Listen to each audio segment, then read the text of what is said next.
All right. Good morning, distinguished guests, ladies and gentlemen. Uh, His Excellency Lee Chi-bom, Ambassador of the Republic of Korea to Malaysia, Mr. Herizal Hazri, Chief Executive of ISIS Malaysia, Excellencies, distinguished guests, ladies and gentlemen. Annyeonghaseyo, selamat pagi and good morning.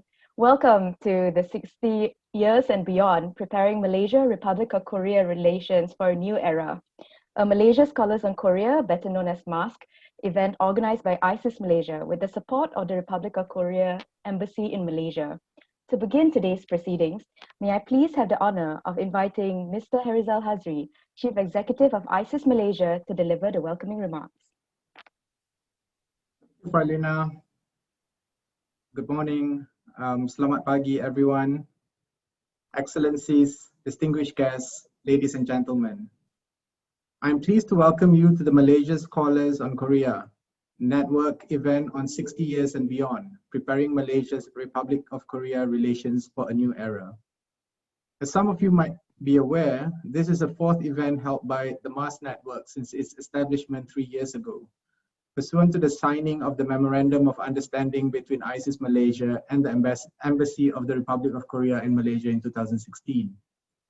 Through today as back then, the MAS network continues to act as a focal point for scholars and researchers in the two respective countries to converse, cooperate, and collaborate across various disciplines such as international relations, security, strategy, economics, language, sustainability, among others.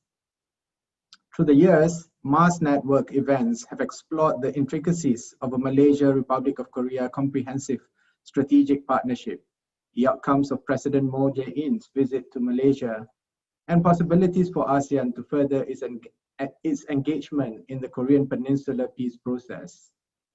On top of that, the network has provided policy perspectives to visiting delegations from Korea and galvanizes members to contribute in forums organized by the MAS network and its ISIS Malaysia and those that are not. Through it all, we are very happy to have had 19 members of the MAS network to share this journey with us, and we thank them for their continued commitment to this network. Building on that, we are also deeply pleased to welcome 6 new members to the MAS network, and I would like to take this opportunity to express my gratitude for their enthusiasm towards deepening Malaysia-South Korea relations. In saying that, it would be remiss if I did not mention the support that we have enjoyed from the Embassy of the Republic of Korea in Malaysia, for whom without these efforts and initiatives would not have come to fruition. Dear colleagues, politically, Malaysia-South Korea diplomatic relations were forged on February 23, 1960, to a background of the state of emergency in the then Malaya and in the aftermath of the Korean War. Both countries were then depicted as the backwaters of Asia, but the successes of both nations since then has far superseded expectations of the 1950s international community. Relations between Malaysia and Korea grew at a steady pace. Early trade relations were characterized by exchanges in raw materials such as logs, crude natural rubber, tin, and palm oil exported from Malaysia to the then protectionist South Korea, who made exceptions for natural resources. As such, some historians say that there is a threat of Malaysia in building the industrialized South Korea today. There are 4 factors that built the foundations and shaped relations we see today. The first is stability on the Korean Peninsula that has provided enough security for South Korea to deepen its engagements with the international community beyond its 4 largest partnerships. The second is the Malaysian Look East policy that sought to emulate and engage Japan and Korea.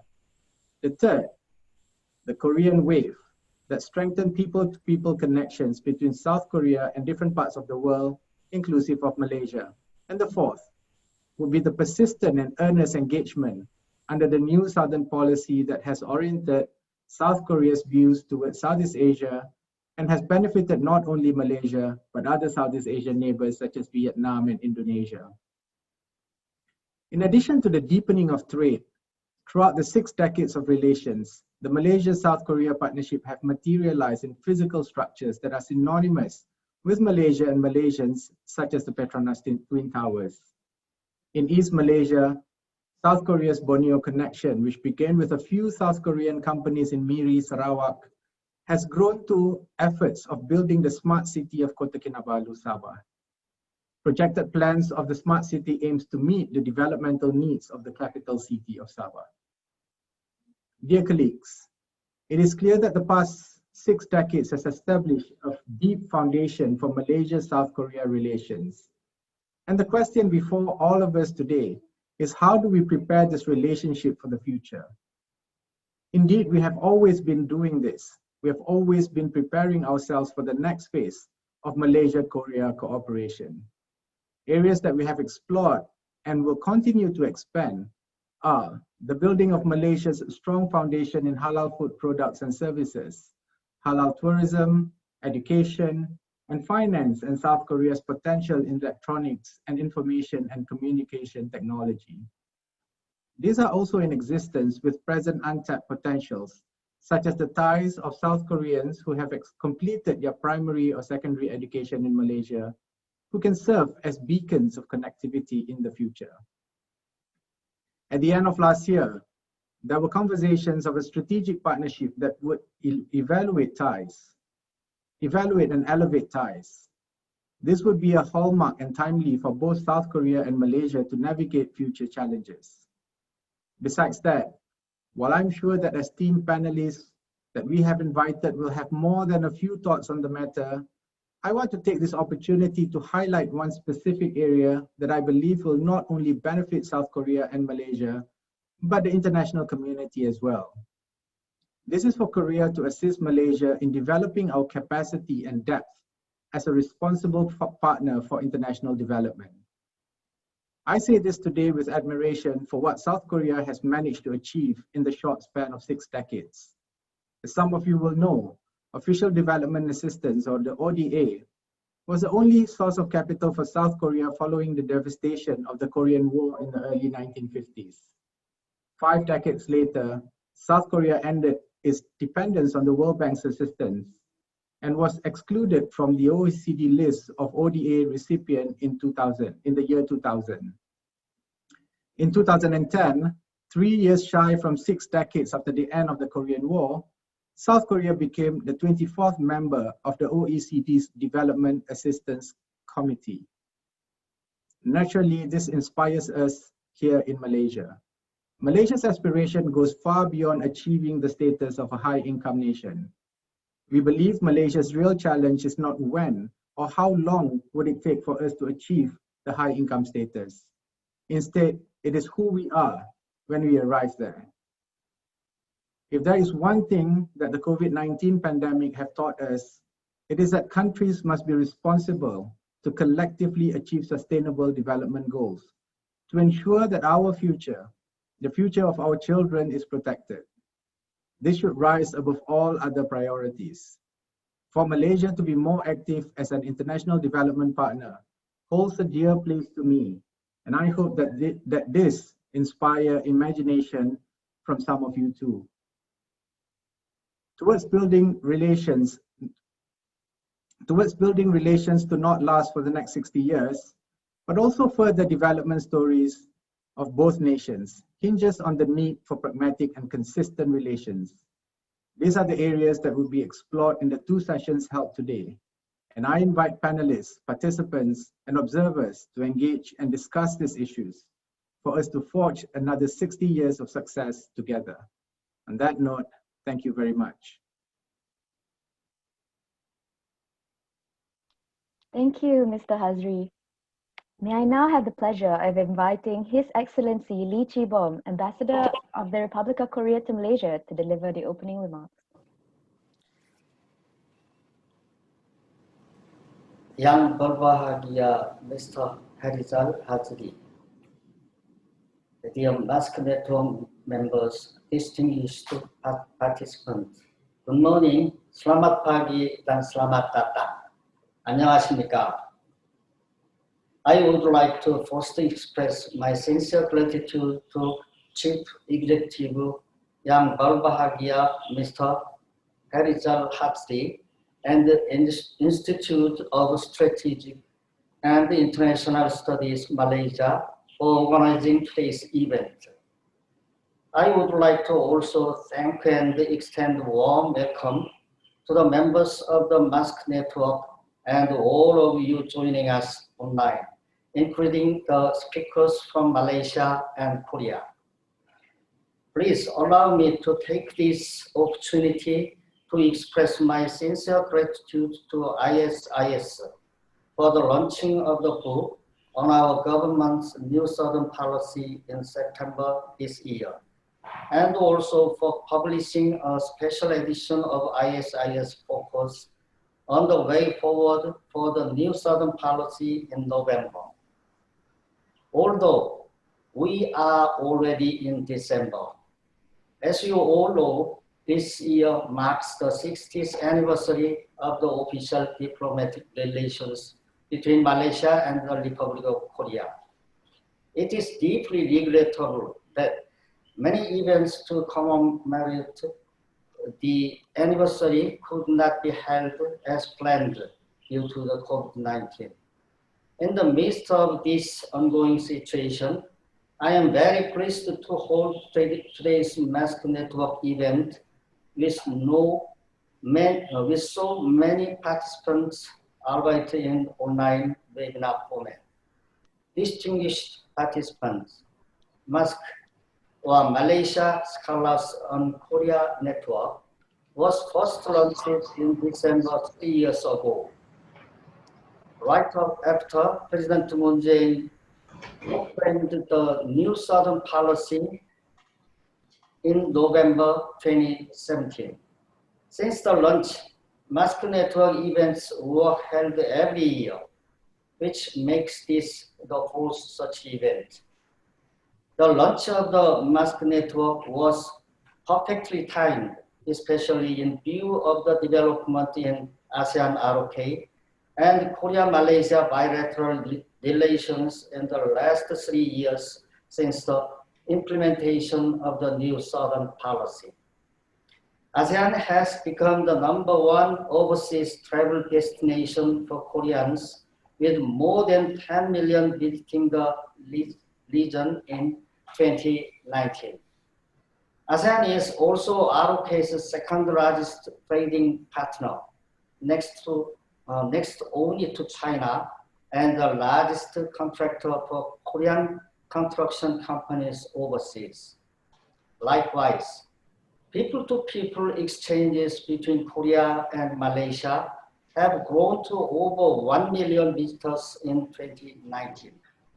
Malaysia is now one of the most popular tourist destinations for Koreans traveling overseas. Bilateral trade between our two countries have also increased close to $20 billion in 2019, placing Malaysia as the 10th largest trading partner for Korea. When compared to the figure in 1965, our bilateral trade volume has multiplied more than 6,000 times.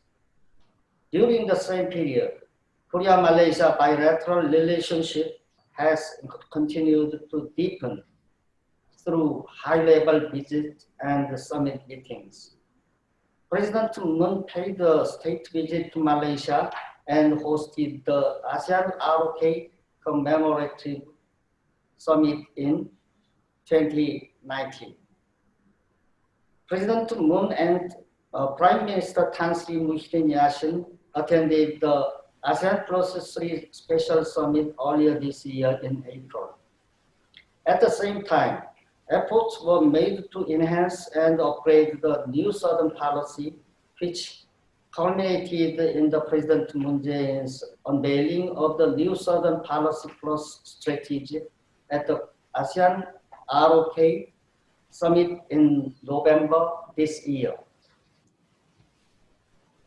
The NSP Plus strengthens and expands the existing policy while taking into account the changes and the new challenges brought about by the COVID-19 pandemic.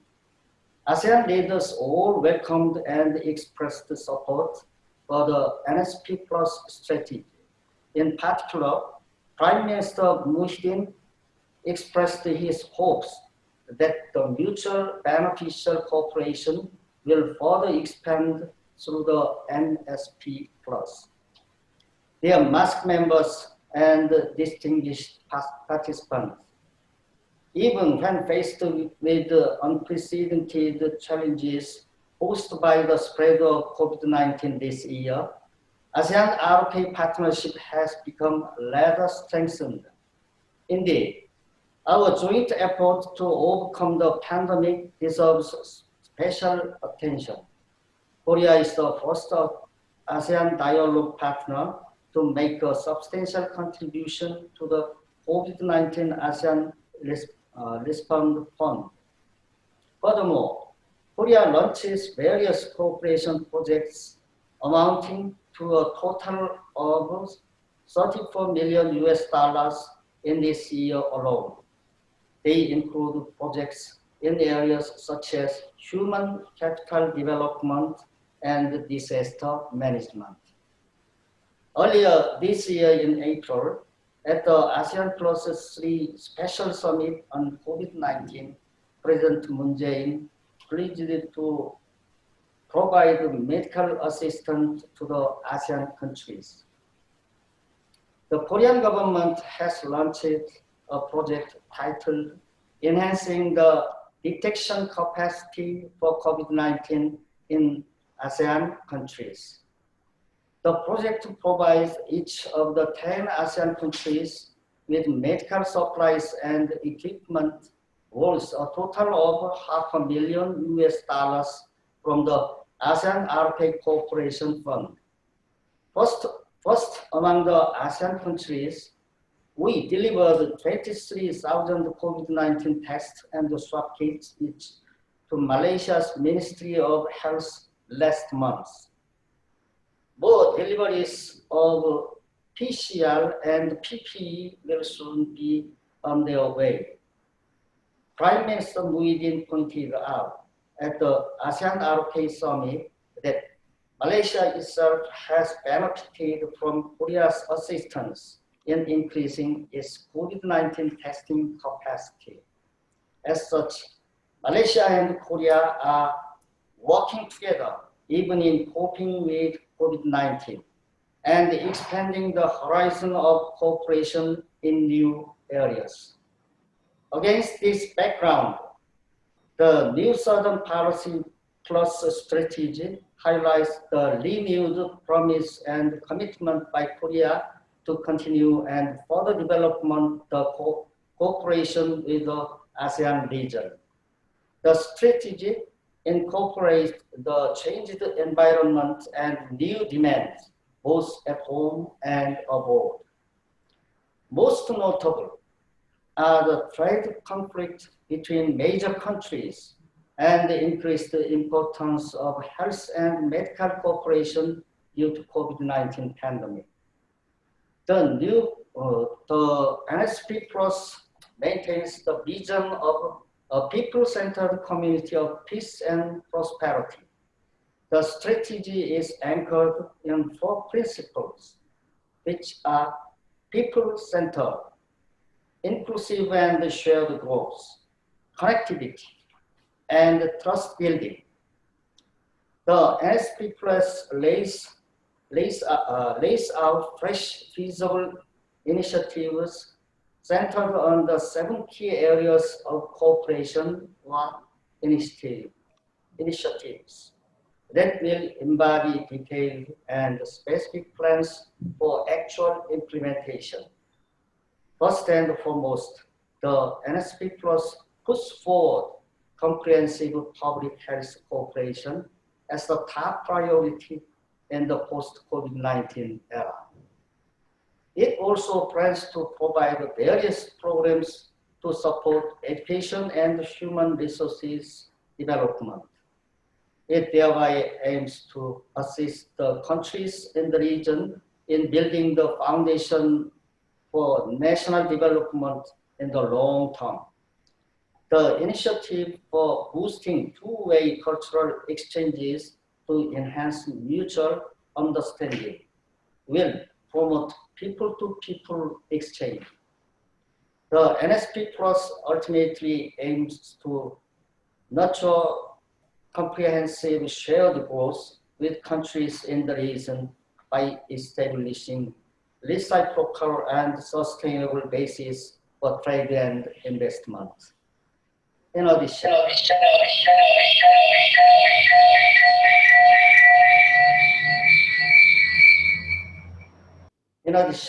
the traditional seeks to promote mutual beneficial infrastructure assistance in agricultural and urban development based on Korea's own experience. This initiative is aimed at achieving higher standard of living, reducing regional inequality, and strengthening infrastructure in rural and urban areas. Looking further into the future, the NSP Plus also includes cooperation for co-prosperity and future industries, such as information and communications technology and digital economy. Last, but sure not the least, cooperation in non-traditional security issues will save people's lives and foster safer and peaceful Asian community. The initiative will target common threats such as climate change, natural disasters, terrorist attacks, and damages to the environment. President Moon Jae-in also expressed support for the ASEAN Comprehensive Recovery Framework. He hoped that the framework and the NSP Plus together could pave the way for both ASEAN and Korea to enjoy a great prosperity. Distinguished participants, I sincerely hope that everyone joining us here today would continue to show great interest and support for further strengthening the solidarity and cooperation between ASEAN and Korea. Through the new Southern Policy Plus, we can realize the vision of a people-centered community of peace and prosperity. As the Korean ambassador to Malaysia, I will do my best to enhance cooperation between our two countries. I believe that the NSP Plus strategy can also be pursued in harmony with Malaysia's Look East Policy 2.0. My cooperation can further expand not only in promoting trade and investment, but also through mutually beneficial exchanges in other areas, including education, culture, and high technology innovation. Dear masked members and participants, I am confident that today's event will provide a very timely and meaningful opportunity to review the past and present bilateral relations between Korea and Malaysia. I look forward to many recommendations to make it even better. I also believe that it will be a valuable opportunity to consider ways to best implement the NSP Plus strategy by finding the nexus with the Korea-Malaysia bilateral relations. This afternoon's session 2 will discuss future-oriented cooperation and explore new areas of cooperation. I very much look forward to new areas and untried ideas that will add depth and expand the scope of our bilateral cooperation. Next in today's program is appointment and introduction of new masked members. I would like to extend my warm welcome and sincere congratulations to the 6 new members. I regret that the certificates cannot be handed out in person, as this event is held online only. But I promise to meet you all soon when the conditions improve. Until then, let's stay strong, Malaysia and Korea. Terima kasih.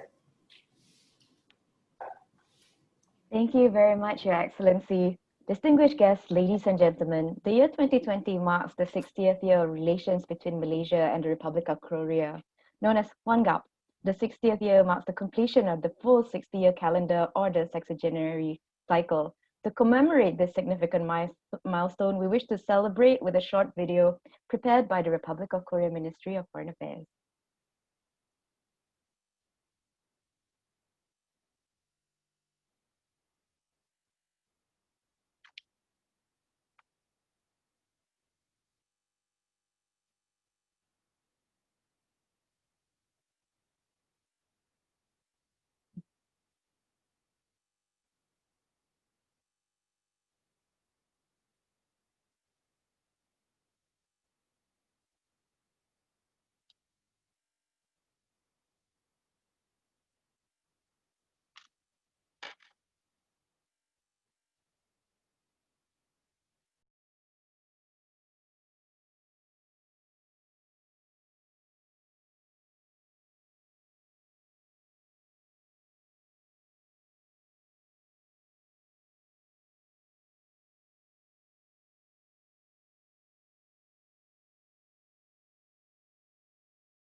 We apologize. I think there was a slight technical error. The sound did not translate very well, but due to the interest of time, perhaps we should actually move on to the group photo. We will have a second video after lunch. Perhaps that would actually have a better sound. Moving on with this morning's program, distinguished guests, ladies and gentlemen, we wish to invite the new members of the Malaysia Scholars on Korea Network to briefly introduce themselves, their affiliation and research interests. Thus, in alphabetical order, we wish to invite first Mr. Aaron Dennison. Would it be possible for you to unmute yourself and and switch your camera on? Hi, good morning, everyone. It's an honor to join all of you today. So I'm Aaron Dennison. Currently, I am a program officer at the British High Commission in Kuala Lumpur. Previously, I was a research assistant and also a research social officer at the University of Malaya. So basically, my interest in Korean studies has been long since my undergraduate days. So my specific interest on Korean studies is basically on inter-Korean relations and also on Korea-ASEAN relations. So yeah, that's all for me. Thank you. Thank you very much, Mr. Dennison. May we please have next Professor Brian Bridges?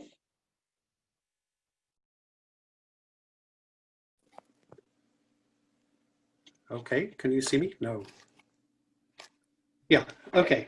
Yeah, I'd just like to thank the Embassy, ISIS and the MASK Coordinating Committee for inviting me to join. I'm actually in a kind of semi-retirement in Malacca. I've been in Malaysia now for 6 years. I taught for over 20 years in Hong Kong and I still have some affiliations with universities there. I am very interested initially in Korea's relations with its neighbors, particularly Japan.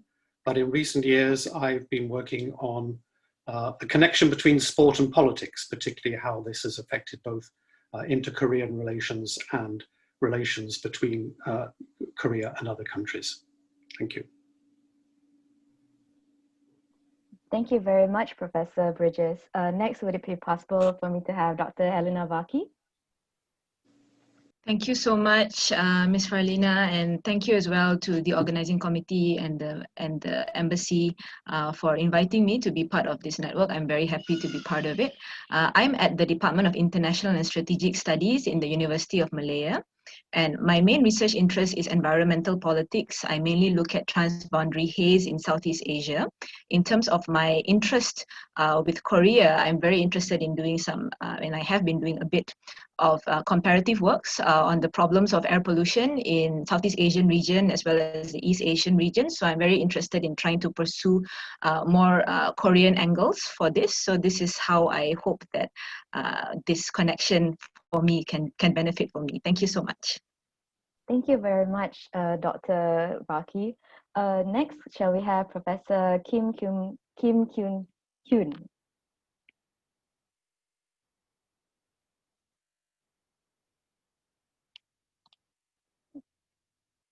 Professor Kim Hyun, Professor Kim, you actually have the floor.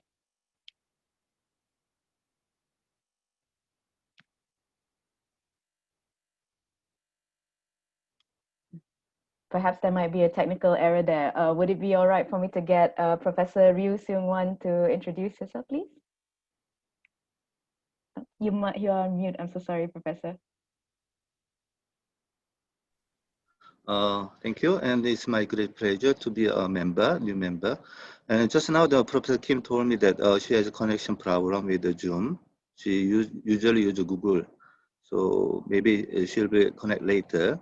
And yeah, my major is in languages, Korean languages, especially in sociology and religion, and then cross-cultural.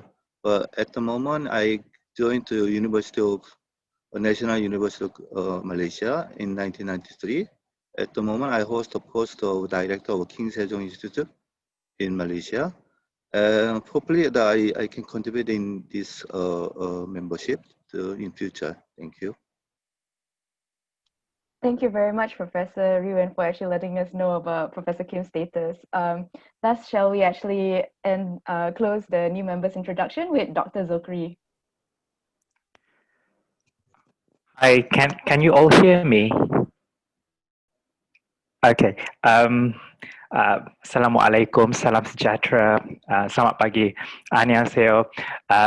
Well, I don't know how to put this, but my name is Zakri Idris. I'm currently attached to the Management and Science University. I'm teaching international law and a bit of international relations.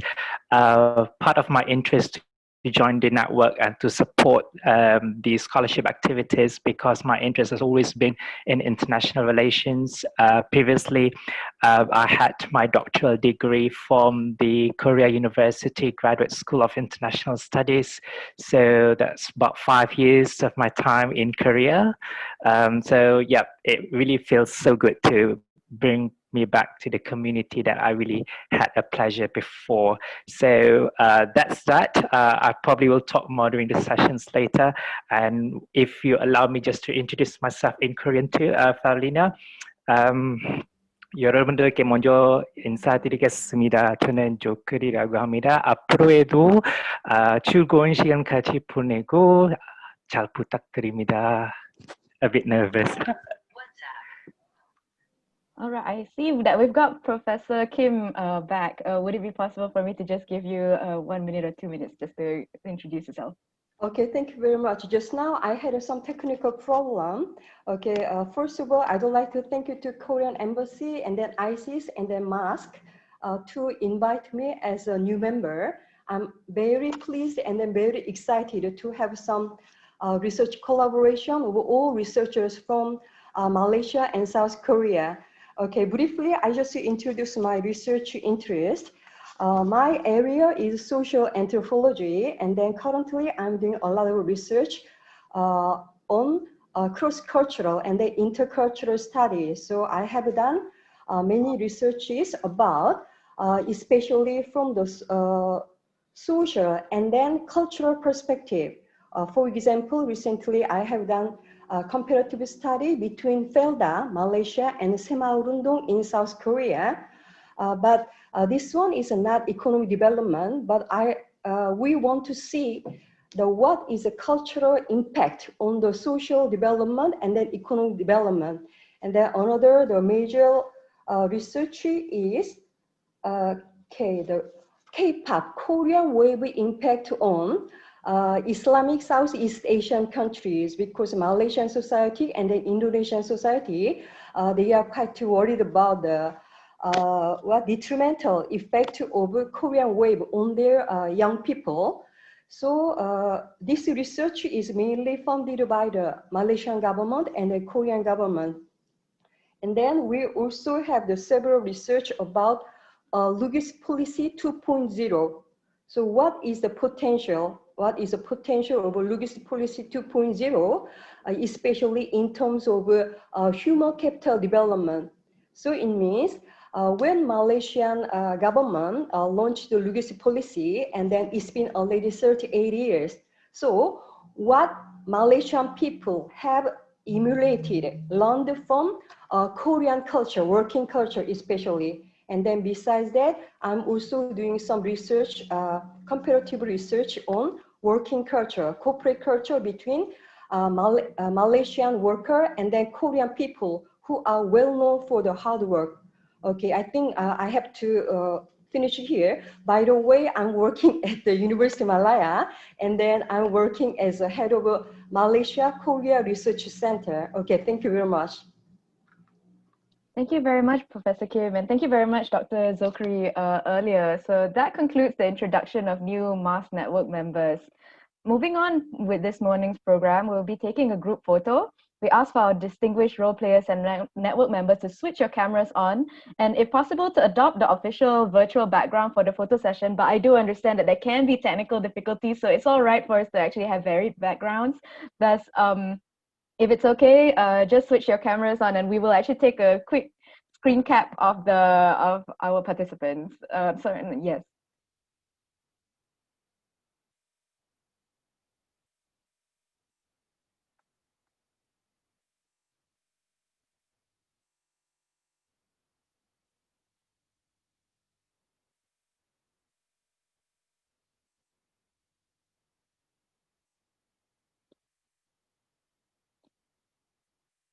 Okay. All right. I think we have actually got everyone. Thank you very much. Thank you very much for your participation.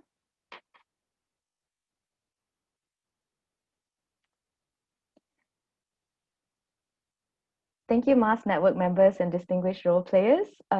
You may now turn off your camera and mute your audio to ensure clarity of bandwidth for our presenters. That concludes the opening ceremony of 60 Years and Beyond, Preparing Malaysia-Republic of Korea Relations for a New Era. Thank you for your participation. And to those joining the session online, thank you for tuning in. We invite you to share your comments and questions via the chat or the Q&A function. Moving to the first panel of the day, may we please invite Dr. Zokri Idris, Deputy Dean of Student Affairs at MSU, to take the floor. Dr. Zokri, the floor is yours. Thank you, Ms. Farlina. Once again, I greet all of you with Assalamualaikum warahmatullahi wabarakatuh, Salam Sejahtera, and a very pleasant morning to all of you. Now, this is the first session of the event today. The first session is entitled Malaysia-Republic of Korea at 60, Lessons from the Past, Present, and the Assessment for the Future.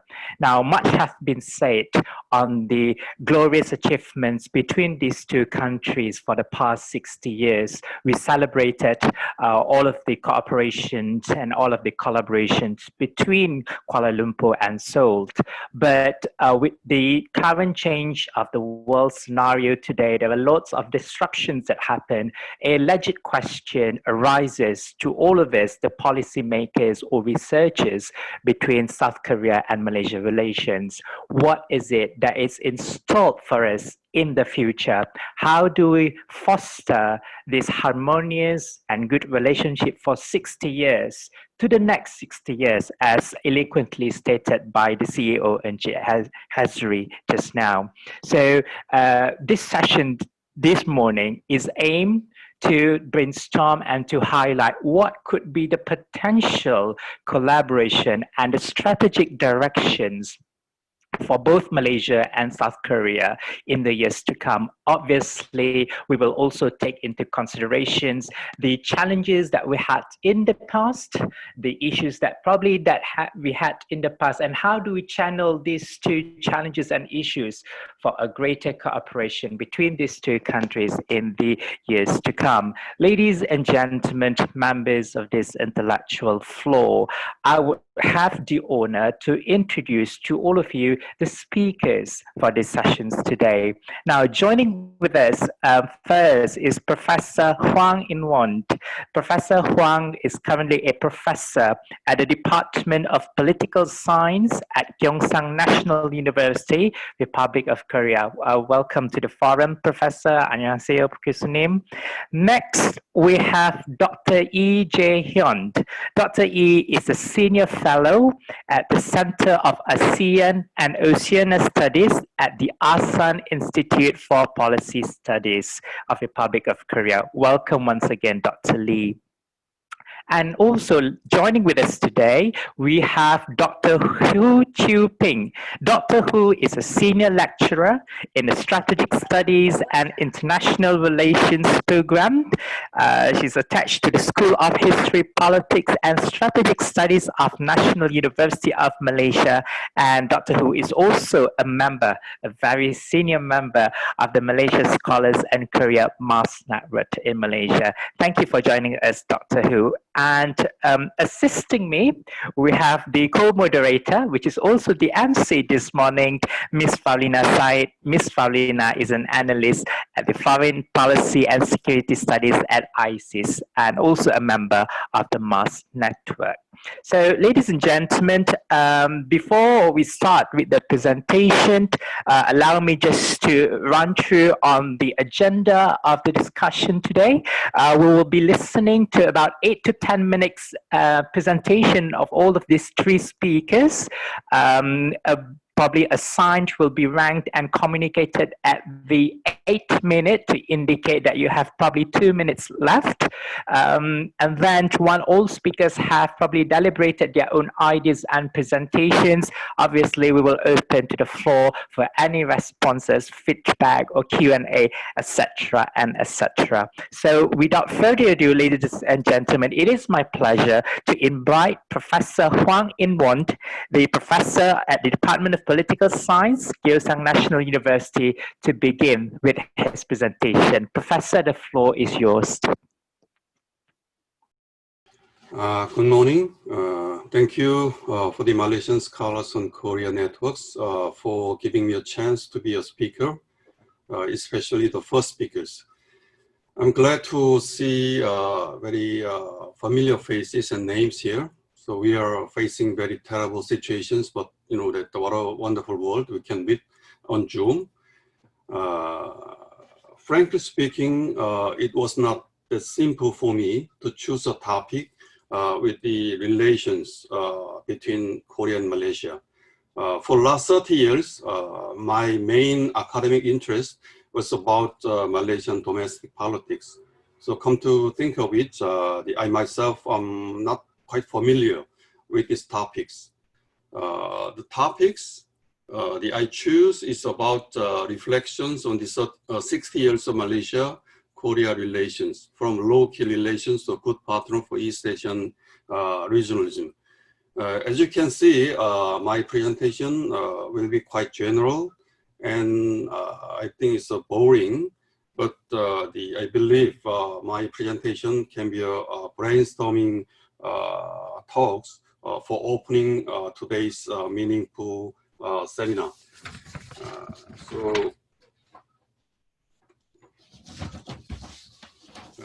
The contents I'm going to present today is about like this: introduction, low-key relations in the early period of bilateral relations, crucial turning point for substantial cooperation, and good partners for East Asian regionalism and mutual relations toward the second wave of Lugist policy and new Southern policy and beyond. Most of talks have done already by the opening speakers and then welcoming remarks. So please allow me, my talks will be nothing new, but it's kind of short summary of the history of 60 years of the bilateral relations. And from now on, my talk will be a little bit more than 10 minutes, but I'm going to try my best to finish more than 15 minutes. So the Korea and Malaysia started its diplomatic ties in 1960s. Since the beginning, the relationship between the two countries was considered as a generally cooperative and cordial. However, this doesn't mean that there always exists close cooperation. Reflections on the early period of the Korea-Malaysia relations during the 1960s and 70s, political indifference and the lack of economic cooperation characterize the nature of relations. They have viewed each other as neither a significant political nor economic entity of international societies. Rather, both Korea and Malaysia tended to pay their most attention to the relations with other countries whose collaboration are considered essential for their national security and economic development. After World War II, the common anti-communist experience helped to understand why both countries consider each other as natural friends in the early period of Korea and Malaysia relations. Yet, the common anti-communist stance did not lead to any major or significant bilateral programs. Indeed, relations during this period may be described as correct but ordinary. Following the formal relations, there were a regular visit of high-ranking officials and ministers as usual, but at the non-official level, contact was not particularly outstanding. In the 1970s, Malaysia moved closer to non-aligned members and to pay their great attention to emerging regional groupings, particularly ASEAN. In this context, Malaysia officially recognized North Korea on July 2nd, 1973. In so doing, Malaysia maintained an equidistant stance from both South and North Korea.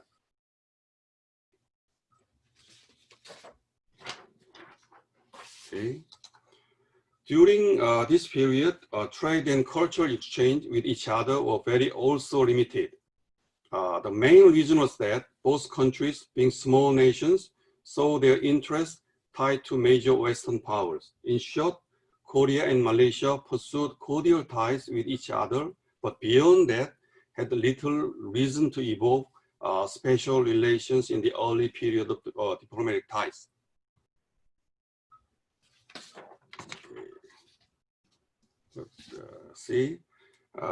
The early 1980s was a crucial period in political history of Korea and Malaysia. Both countries experienced important domestic changes. The shifting nature of international relations, especially decreasing importance of political and ideological issues, seems most noteworthy. And given the increasing importance of economic concern in both national and international value systems, significance of newly industrializing East Asian developing economies has remarkably grown.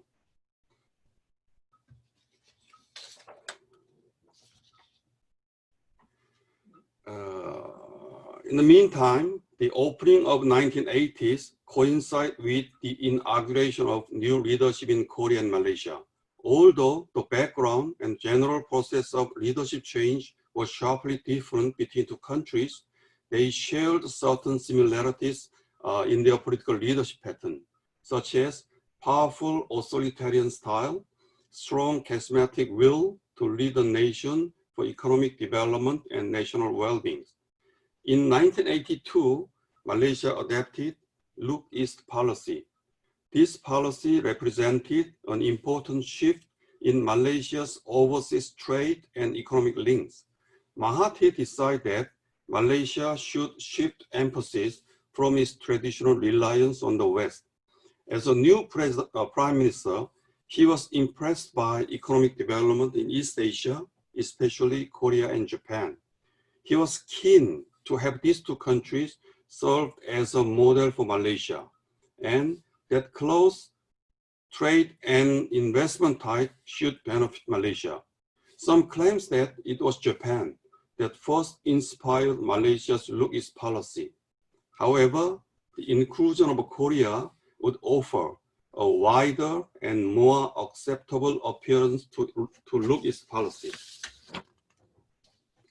During this period, Korea was also keen to move out of its heavy reliance on traditional trading partners such as Japan and the United States.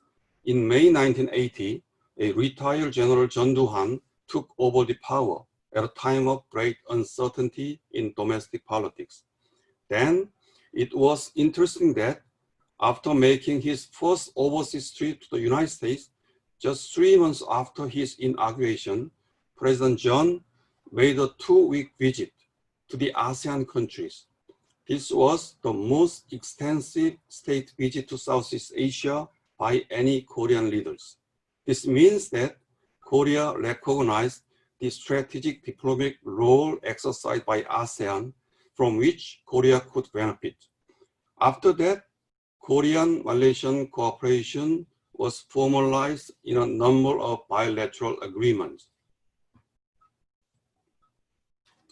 Since 1981, statistical data confirms that there has been a significant growth in economic ties between two countries.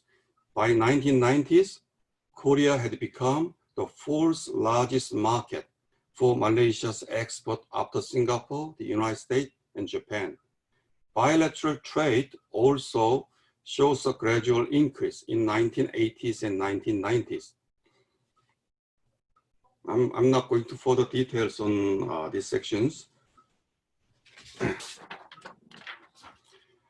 Then moving toward new millennium, the two countries as a good partner played important role in building of East Asian regionalism.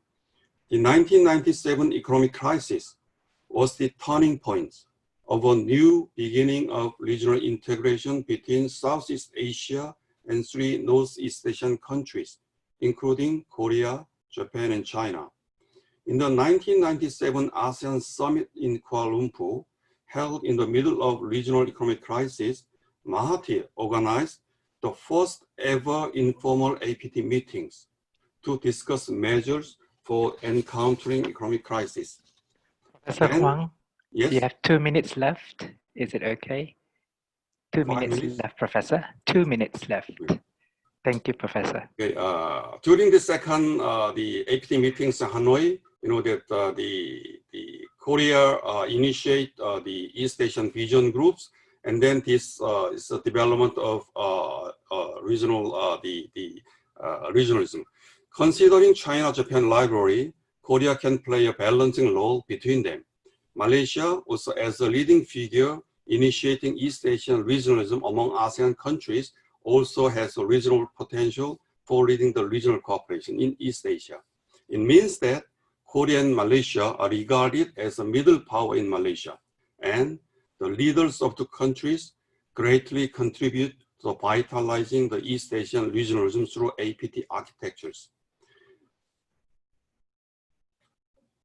Apart from its political importance, the two countries possesses competitive edges and have a broad margin for further mutually beneficial cooperations in various fields. On the one hand, Korea has been accumulating technical expertise beyond its economic growth. On the other hand, with the abundant natural resources, Malaysia is the most well-to-do nations among ASEAN countries and has much potential for future development.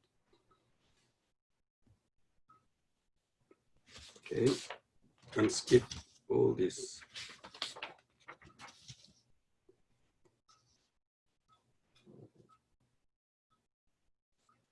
Okay. Since I don't have enough times, I'm just going to final section of my talks. The year 2012 was the 30th anniversary of the Look East policies. Then in July 2013, Najib officially launched the launching of the second wave of the Look East policy. According to Najib, the second wave of the Look East policy would focus on high technology and highly skilled workers. More specifically, he outlined 6 areas of interesting, ranging from cutting edge technology to bio and environmental technologies. Soon, meetings followed between Korea and Malaysia to revive the Look East policies, with hope that the new wave would provide the basic frameworks for the bilateral relations for next 30 years. What is more important, also important, is that the Korean government strongly pushed for the new southern policies to dramatically improve cooperative ties with ASEAN. As you all know, the new southern policies is aiming to achieve 3 things: a community for the people that connect people to people and mind to mind, a community for peace that can contribute to peace across Asia, and also a community with a shared prosperity where ASEAN countries strive together with mutual beneficial economic cooperations. And both countries shares the 21st century's predominant values, namely peace, democracy, and the market economies. And international and regional the trend to reinforce ties between Korea and Malaysia. The East Asia becoming the center for global economy and ASEAN's increased role. So Malaysia and Korea have successfully laid a firm foundation for mutually beneficial independent cooperations. It can be defined as a new era of mutually beneficial partnership in the midst of unprecedented international environment. And in conclusion, Malaysia and Korea partnership will grow more comprehensive and cooperative in the near future. This is all my talk. Thank you. Thank you, Professor Huang. That is a very good historical development between Malaysia and South Korea in the past. And I really like when you coined the idea of the second wave of the Look East policy, and how do we actually match that second wave with Korea's new Southern policy. That will be discussed later. Now, next, please allow me to welcome Dr. Lee Jae-hyun to proceed with his presentation.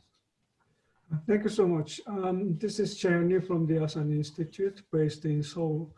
First of all, I have to say good afternoon for the participants from South Korea, and still good morning for the participants in Malaysia. And I also thank to ISIS Malaysia and MASC and the Korean Embassy in Kuala Lumpur, as well as the Ministry of Foreign Affairs in Seoul for having me here today. Many people before me mentioned that we are celebrating the 60th anniversary of Korea-Malaysia relations this year, but unfortunately we have this COVID-19 situation and things are quite difficult. But the bright side of the 60th anniversary is that still we can meet online, because of mask, I would say masks. It's plural. The mask with capital letters, and thanks to the mask with the small letters, we are safe and we can still share our ideas and views on bilateral relations. The Ambassador Lee and Chairman Malaysia ISIS mentioned the various aspects of Korea-Malaysia bilateral relations, as well as Professor Huang mentioned some deeper aspects of Korea-Malaysia bilateral relations. But all these speakers forget one thing. And if I look back, my days, before the elementary school or the primary school kids, when I was a small kid, I still remember that there was a Merdeka football tournament in Malaysia. And I still remember all the days of Malaysia with this Merdeka football tournament. And this morning I had to look at the record of the Merdeka football games, and if I'm not wrong, the Malaysia won 12 championships, and South Korea won 11 championships. And we are the countries with the most number of the Merodeka football tournament championships. Okay, the Professor Hwang mentioned the bilateral relations between Korea and Malaysia, but I would like to put this bilateral relations in the regional context, in the context of a multilateral cooperation in East Asia. And the my point is first, looking back, the contributions that Malaysia and South Korea made for the regional cooperation, and I will mention some aspects on the current status of regional multilateral cooperation in East Asia. And last but not the least, I will suggest some idea of future cooperation between Korea and Malaysia in the context of East Asia regional cooperation. Some bits and pieces of my point were already mentioned by other speakers. Professor Hwang actually mentioned some aspects of this. But as you can remember, Malaysia was one of the earliest and the most ardent mover and supporter of regional cooperation in East Asia.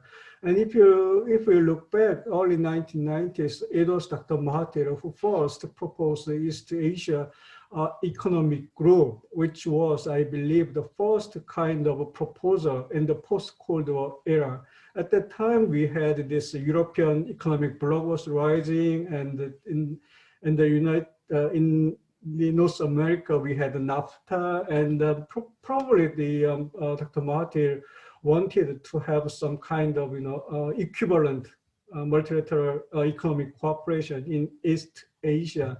But the important thing with this East Asia economic group was that it set the boundary of East Asia. So Dr. Mahathir's proposal set the boundary of East Asia, and later after the Asian financial crisis in 1998, it was kind of a basis of ASEAN Plus 3, and it first Dr. Mahathir's idea of East Asian countries set the boundary of ASEAN Plus 3 cooperation. It was a not small contribution for Malaysia for the regional cooperation. And now I will move on to the Korean side. We had former President Kim Dae-jung, who was quite proactive in promoting regional multilateral cooperation. Actually, Kim Dae-jung government came into power with the Asian financial crisis. So the number one priority for the Kim Dae-jung administration was how to overcome the economic crisis. And the President Kim Dae-jung had an eye on East Asia regional cooperation, and it was the regional countries who were hit by the economic crisis had to put their hands together to overcome the Asian financial crisis. And it was, as Professor Hwang mentioned, South Korea who proposed East Asia Vision Group, East Asia Study Group, and East Asia Forum, and etc.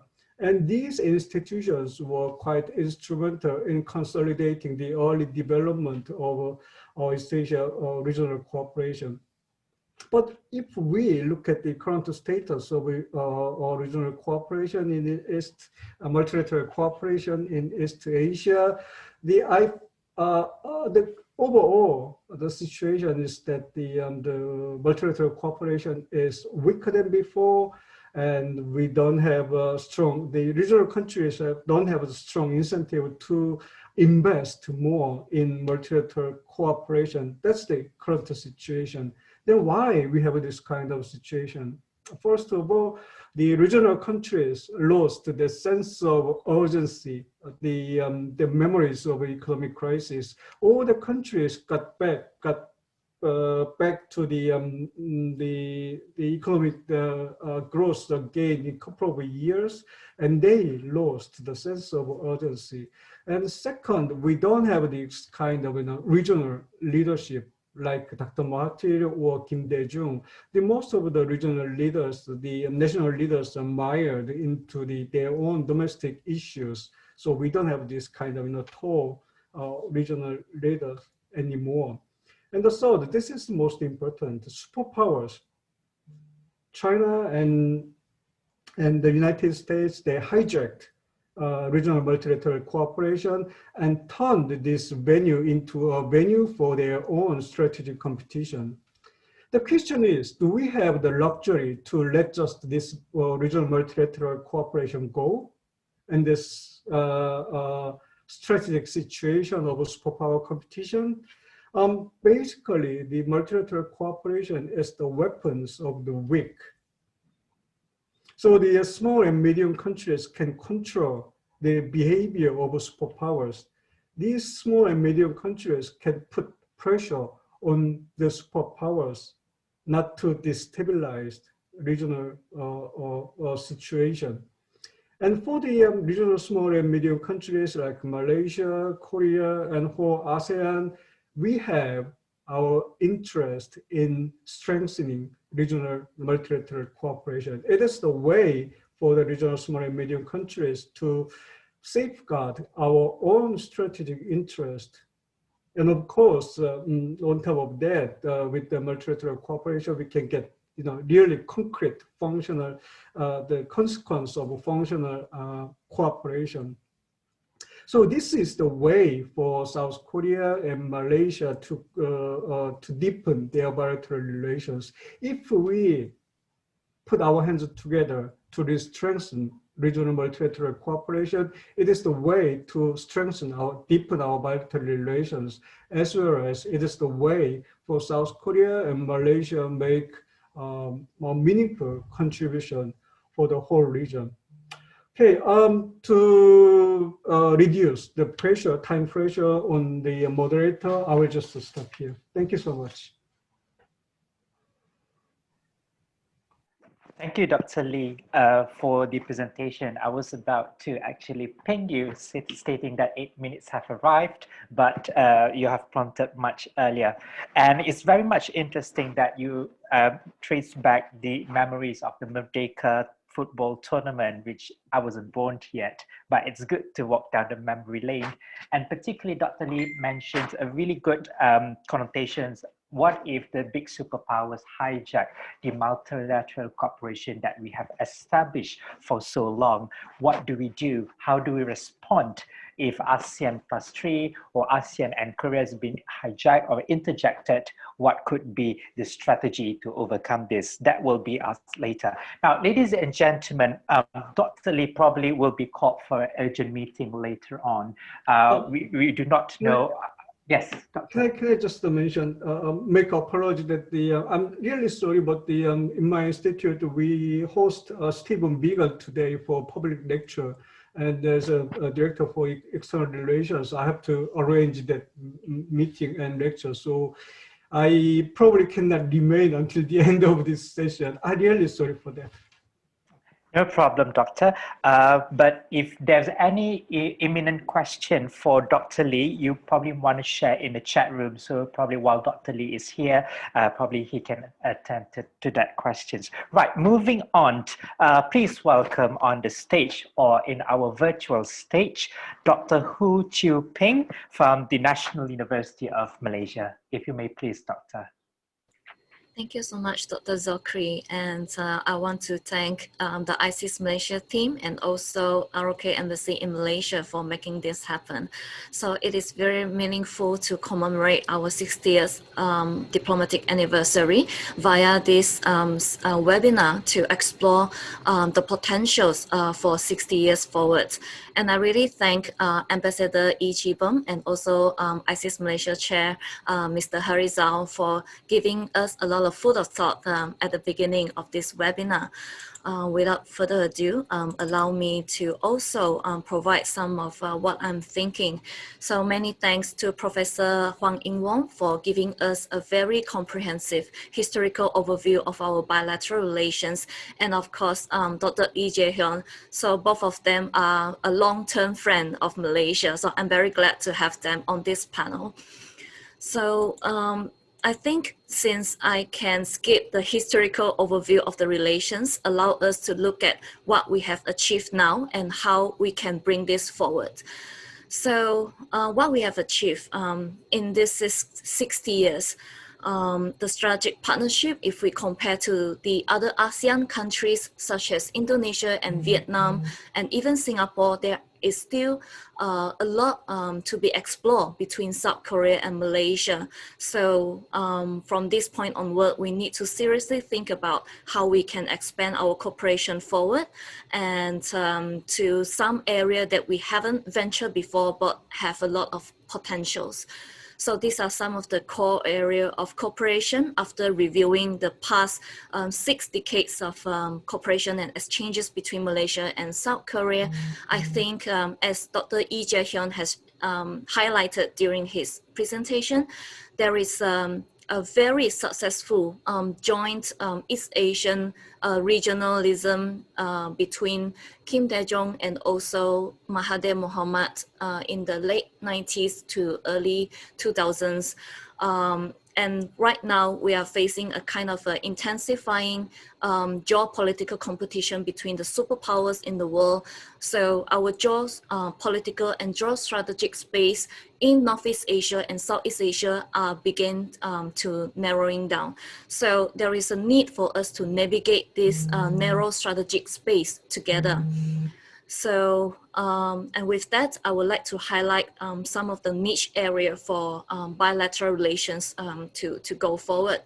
So they were divided into the prosperity, peace, and also people pillars.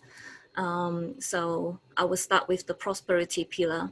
So this year, we are not able to conclude our trade negotiation just yet. So I think that is the one area that we can definitely bring forward with the newly announced New Southern Policy Plus and the enduring Look East policy from Malaysia, despite the change of governments.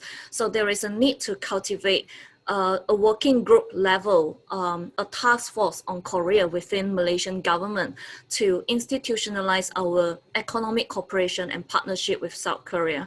So this is even more pressing right now because we are facing economic and financial volatility after the COVID-19 pandemic outbreak. So the supply chain has been greatly affected. There is a need to re-establish a kind of a working regional value chain, and what better to work with your nearest neighbor between Northeast and Southeast Asia. So there is a need to further institutionalization in terms of regional mechanism and to offset potential China's economic retaliation in case of economic punishment due to geopolitical tensions. The closer we work with each other, the lesser the economic retaliations effect would be. So in terms of Korea-Malaysia trade and investment, there is a need to, Ambassador Lee Chi-bum has mentioned about the Borneo, and also the video just now has shown the Penang Bridge. So we can actually continue the legacy of Korean's infrastructure diplomacy in Malaysia, and there is a great potential for that coming from Sarawak. So I know that the road condition there is really, really bad even until today. So there is a big promising direction for that to move forward.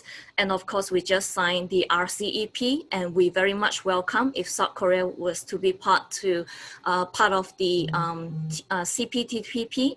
Digitalization, smart cities network, halal industry, future car are some of the industry that is of common interest to the both country as well. And in terms of a peace pillar, I divided into 2 sections. The first section has been articulated very well by Dr. Yi. So I would just very briefly mention that there is a need to jointly looking at the Korean Peninsula issues, South China Sea. So there is a lot of ASEAN member states who kind of feel that the South Korean government doesn't care much about South China Sea. We both understand the concerns about taking in too many problems while taking care of our own problem, but there is a need to foster mutual understanding, hedging between the two powers. So we always said we don't want to choose side, despite the insistence of great power to have us to choose side. So by forging this kind of middle power cooperation, we can actually navigate together.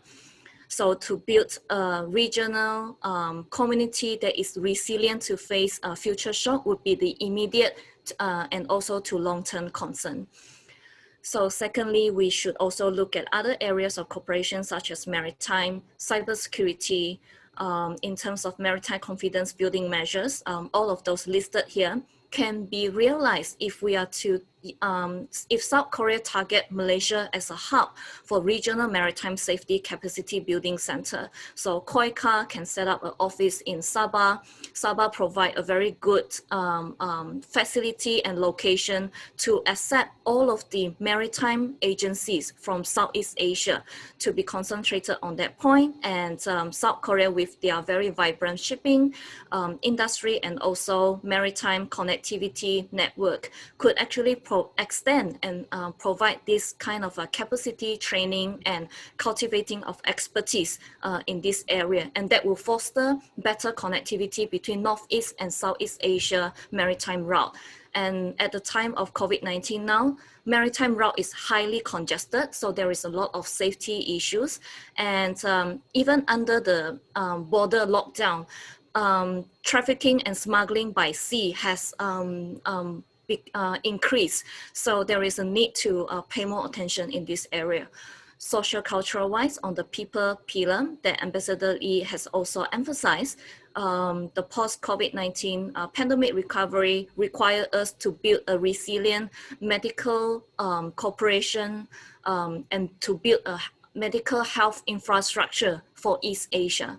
So, I would like to highlight the issue that we have just released through ISIS Malaysia. There are many other social cultural components that we can further build upon, such as creative industry, smart cities, and also digital tourism. I really like the series of tourism ad released by South Korea to promote the attractions across the country. And this is something that we can learn from each other and eventually build digital museum and the likes to further promote another type of tourism if border is still under lockdown. So Korea's experience can reaffirm that economic development is the way to further consolidate our partnerships. And we shall invite the counterparts from the three pillars to jointly build workable blueprints to realize the potentials of our Look East Policy 2.0 and the New Southern Policy Plus. So with that, I end my presentation, and also everyone should get a copy of this ISIS Focus Special Edition on the New Southern Policy Plus. Thank you so much for your attention. Thank you, Dr. Hu, for the presentation. What's interesting about Dr. Hu's presentation that she offers us the wake-up call or the diagnosis of the current reality between South Korea and Malaysia. And I think the way that the presentations were held before was really nice in a manner, because the first speaker, Professor Huang, stated on the historical development of these two countries ranging since 1950s and 1960, and Dr. Lee talks about the multilateral setting, and organizations, and then Dr. Hu speaks on the current reality of these two countries and how do we move on from here. So there's a consistency of all these topics that they all have presented. So without further ado, ladies and gentlemen, members of the floor, I open the floor for any questions, any feedback or opinion for us to deliberately discuss. And while Dr. Lee Jae-hyun is still with us, let's try to catch him before he goes off for another important meeting. Yep, yes, any questions, please direct to us, either to Ms. Farlina or myself, and then I'll be sharing the questions to the public.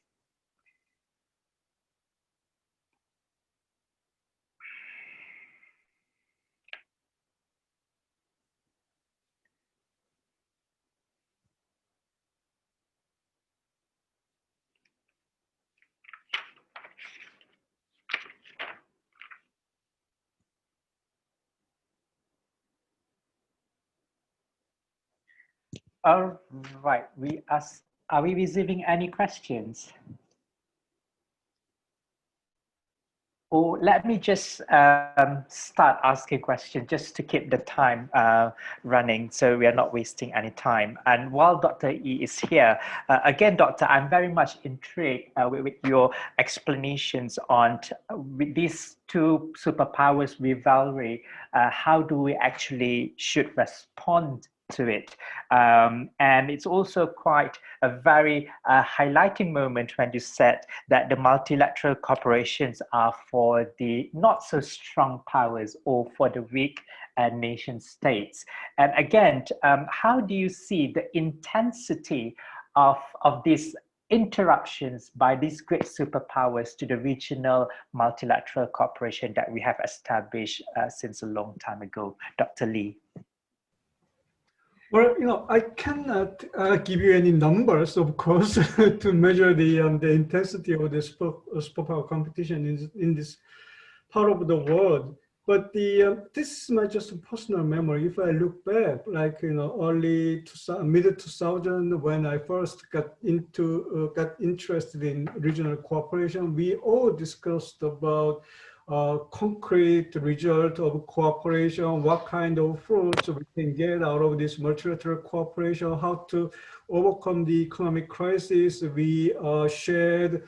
These were the topics of discussion, and how to build a kind of true regional community out of this 13 countries, ASEAN +3, or 16 countries, EAS. But slowly, at the approaching to the end of 2000, we are more talking about China, rising China, Chinese assertiveness, and the U.S. pivot to Asia, and from then on, the South China Sea issues and the U.S.-China competition, all that. And now, if you look at the APEC, ASEAN +3, EAS, ARF, all the media coverage is all covered by the Mr. Pompeo said, and what Mr. Wang said, and what Xi Jinping said, and what Trump or Obama said, and what was the kind of a weapon to attack their opponents in South China Sea and militarization in South China Sea. So we all discussing these kind of strategic issues and the issues of a big power competition. And where's the small and medium countries' interest? Where's the economic cooperation, like the Chiang Mai Initiative, multilateralization, and all that? It's missing. Nobody really cares those kind of things anymore. Maybe at the working level, the guys are still working very hard to further the concrete cooperation between among the regional countries.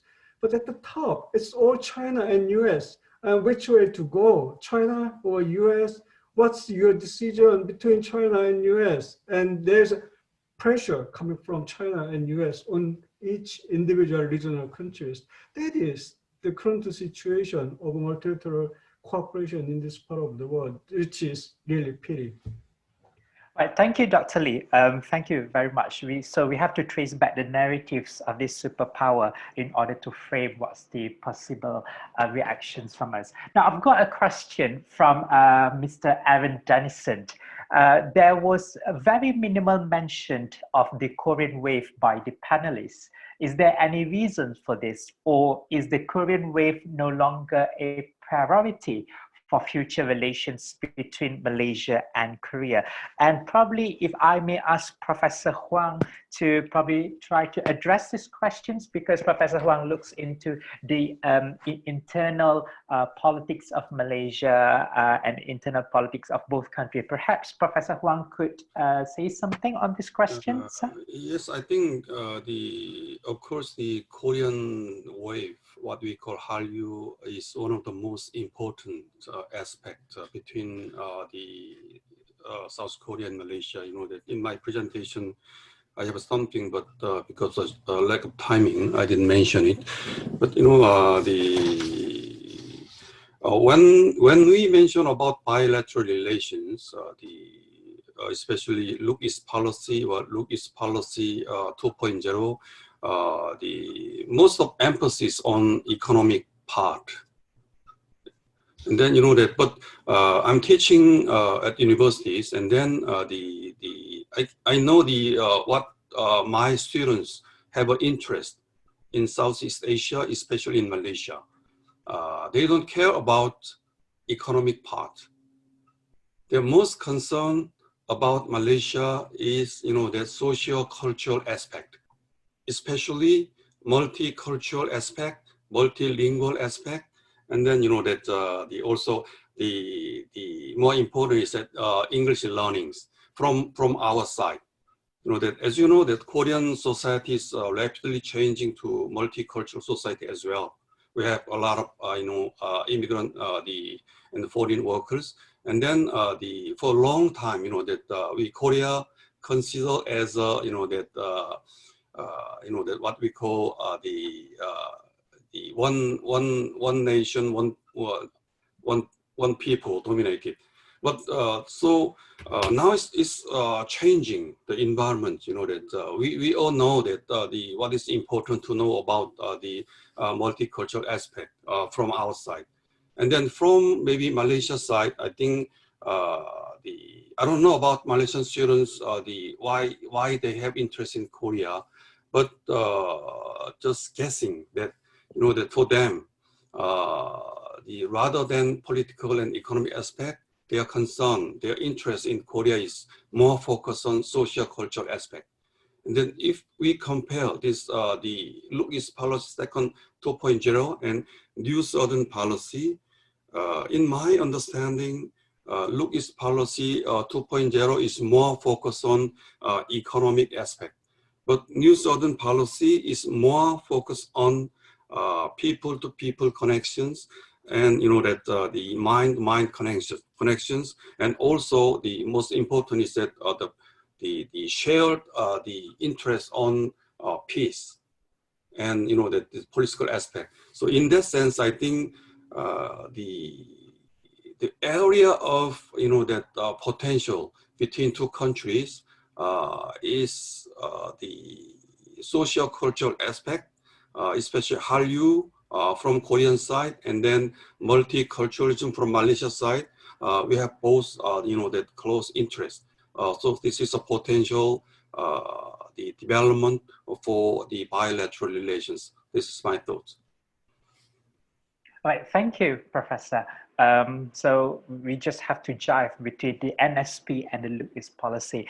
We've got a question for Dr. Hu. Dr. Hu, in one of your slides before, you've mentioned that the South Korea and Malaysia relation is a bit slow, and there is a room more that we can achieve. We could have done better. We could have done more in the years to come. Perhaps you want to share with us what could be the stumbling block when you say that it's going rather slow these days or these years, Doctor? Thank you so much, Dr. Zokri, for that question. And I think that also echo with one of the questions from the audience, from the floor. So has Malaysia taken full advantage of the new Southern policy? So I think this question is a very difficult one, because I think at the track 2, the think tank level, and also from the people-to-people level, we embrace new Southern policy fully. So at the government level, unlike there is a task force on dealing with China, dealing with Belt and Road Initiative, there is no specific task force being formed to really bridge the common interest between new Southern policy from South Korea and also at the Malaysian level. So what we can do, so that I would try to answer the other question raised by Ms. Jenny Goh. So she asked about, is there a one-stop service agency in Korea and maybe in Malaysia for Korean companies and Malaysian companies to to venture into each other's market. So the Presidential Committee on New Southern Policy was supposed to play that role. So under the Presidential Committee on New Southern Policy, Korean companies, relevant Korean ministries with representatives working on the ASEAN counterparts, they would come together and discuss about market entry strategy, and if there is any interest expressed from the Southeast Asian countries, including Malaysia, then they would respond accordingly. But there is no such similar initiative from Malaysia or ASEAN-wide. So there is an ASEAN Korea Center to be established in Singapore. So it is with hope that that would play the role of coordination. So policy coordination is key if we are going to make both the national and also regional outreach successful. All right, thank you, Doctor. So policy coordination is the key word. Ladies and gentlemen, we've been receiving lots of questions and interest about South Korea and Malaysia relations. And it's a bit of a challenge for me to air these questions out, but let me try by marrying few questions together. There is a question from Ili Abdulrazak and Professor Brian Bridges. As we all know, that policies are initiative of leaders, and leaders come and go. What would be the guarantee that the New Southern policy stays when President Moon Jae-in leaves the office? Or how can we actually guarantee that the Look East policy will still be the drive for the Malaysian government when approaching to South Korea, Japan, as well as China? And particularly, Ili Abdulrazak asked us, how will internal political situation in both Malaysia and South Korea at the moment affect the relationship between both countries? And I think perhaps since it's two questions married together, perhaps two speakers will also have their own views. Let me start with Professor Huang In-won. What do you think, Professor, on these two questions? It's very interesting but difficult question to answer. And presentation was quite boring, but the question was very sharp. And you know that I just look at this chatting, you know that, and then I found this question is very interesting. We all mentioned about the key roles of certain leaders, you know that Mahathir and Kim Dae-jung, but these leaders, you know that come and goes. So they're worried about, you know, that what about when new leadership comes, you know, whether, you know, that you have a continuation of these policies or not.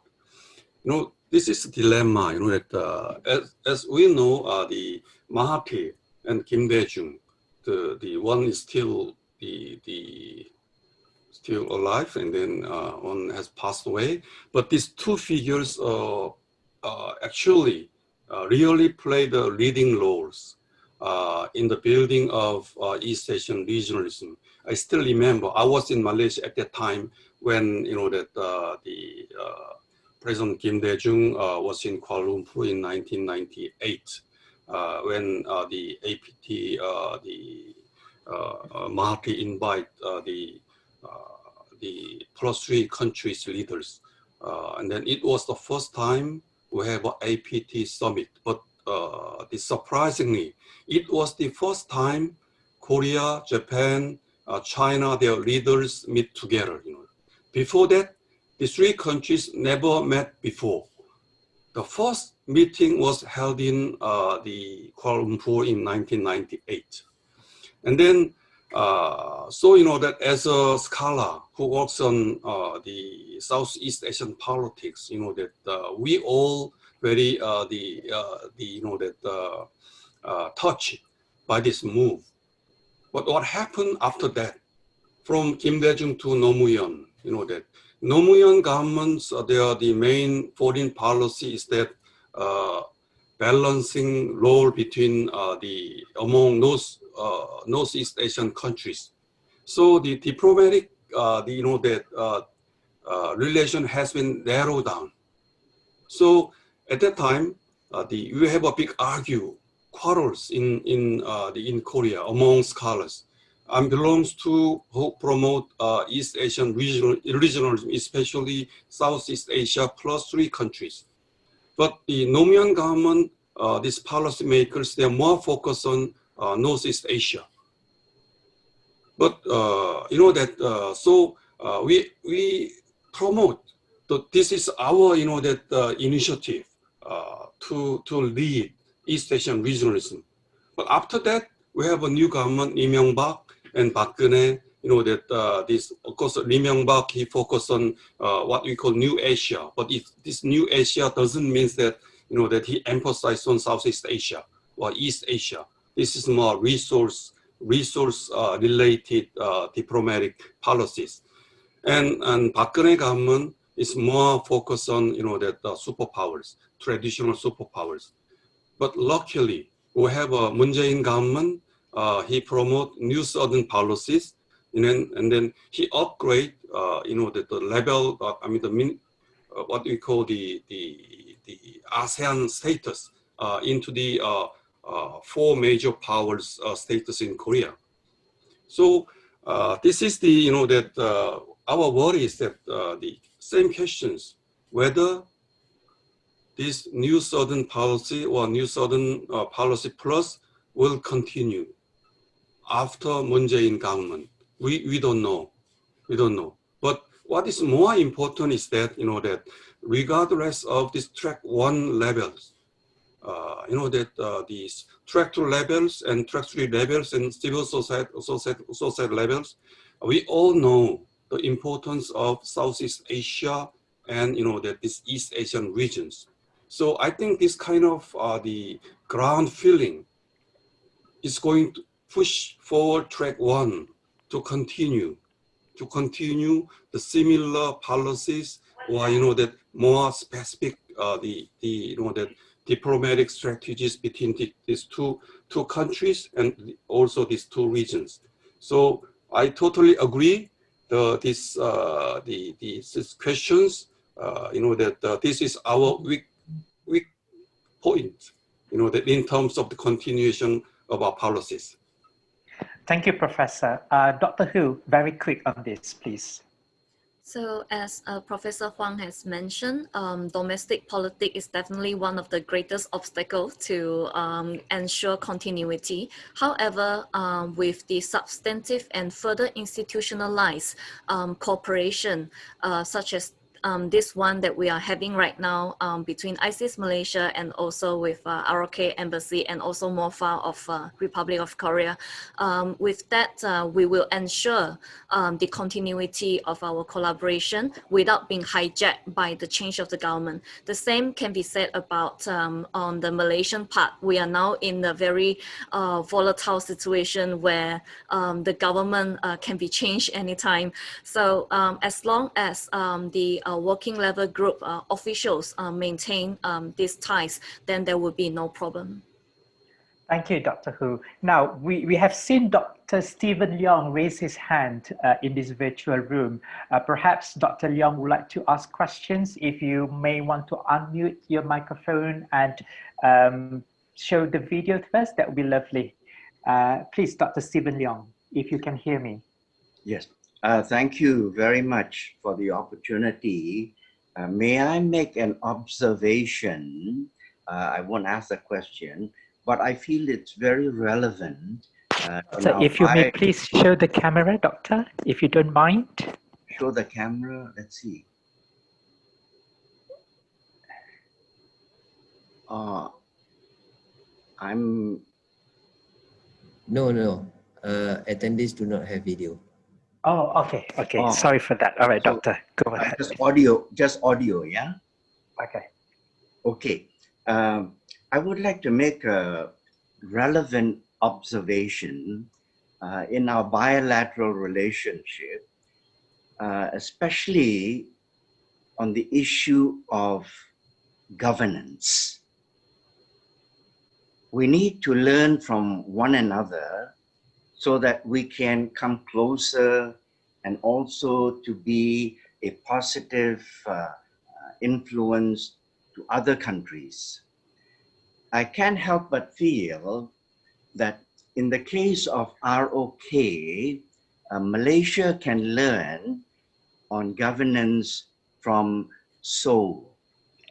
Because when we look back, the achievements of Korea, industrially, everything else, when it comes to governance, we have seen examples, interestingly, of former presidents being prosecuted and sentenced to jail, being in a way in public view, wearing prisoner locked up outfits and so on. For Malaysia, we can learn from them in Korea because it sets the example of, despite all the achievements, governance accountability of leaders is very critical. For the first time in Malaysia, we have this case of a prime minister being indicted for huge corruption, huge kleptocracy case that the DOJ in America has described as the biggest kleptocracy case in the world. And in the case of Korea, we learned that those presidents, for example, Jun Du-hwan, No Tae-woo, Kim Yong-sam, and Lee Boon-hyuk, and Park Geun-hye, have all been held accountable. In the case of Malaysia, if I may speak frankly, I think we need to bear in mind and pay attention to this issue, that constantly there must be accountability. 60 years from now, up to 20 to 80, we need to bear this in mind so that we can move forward. Thank you for the opportunity to view this. Thank you, Dr. Leong, for your observations. Yes, indeed, the learning experience should be transparent and we should be more open in learning from each other. Having said that, on behalf of ISIS, as well as the Embassy of Korea, we will also want to hear from all of our audience any aspirations that you have regarding on the South Korea and Malaysia relations. Like, what are the things possibly that you think that we could venture into in the future that makes this bilateral relations prosper and much better in the future? Yeah, so if you do have any aspirations, it's either that you just chat with us and we'll definitely pass the message on. If you wish to speak to us in this virtual room, that's also fine. Now let's go to the second of the next questions, right? Okay, I have a question for Dr. Hu.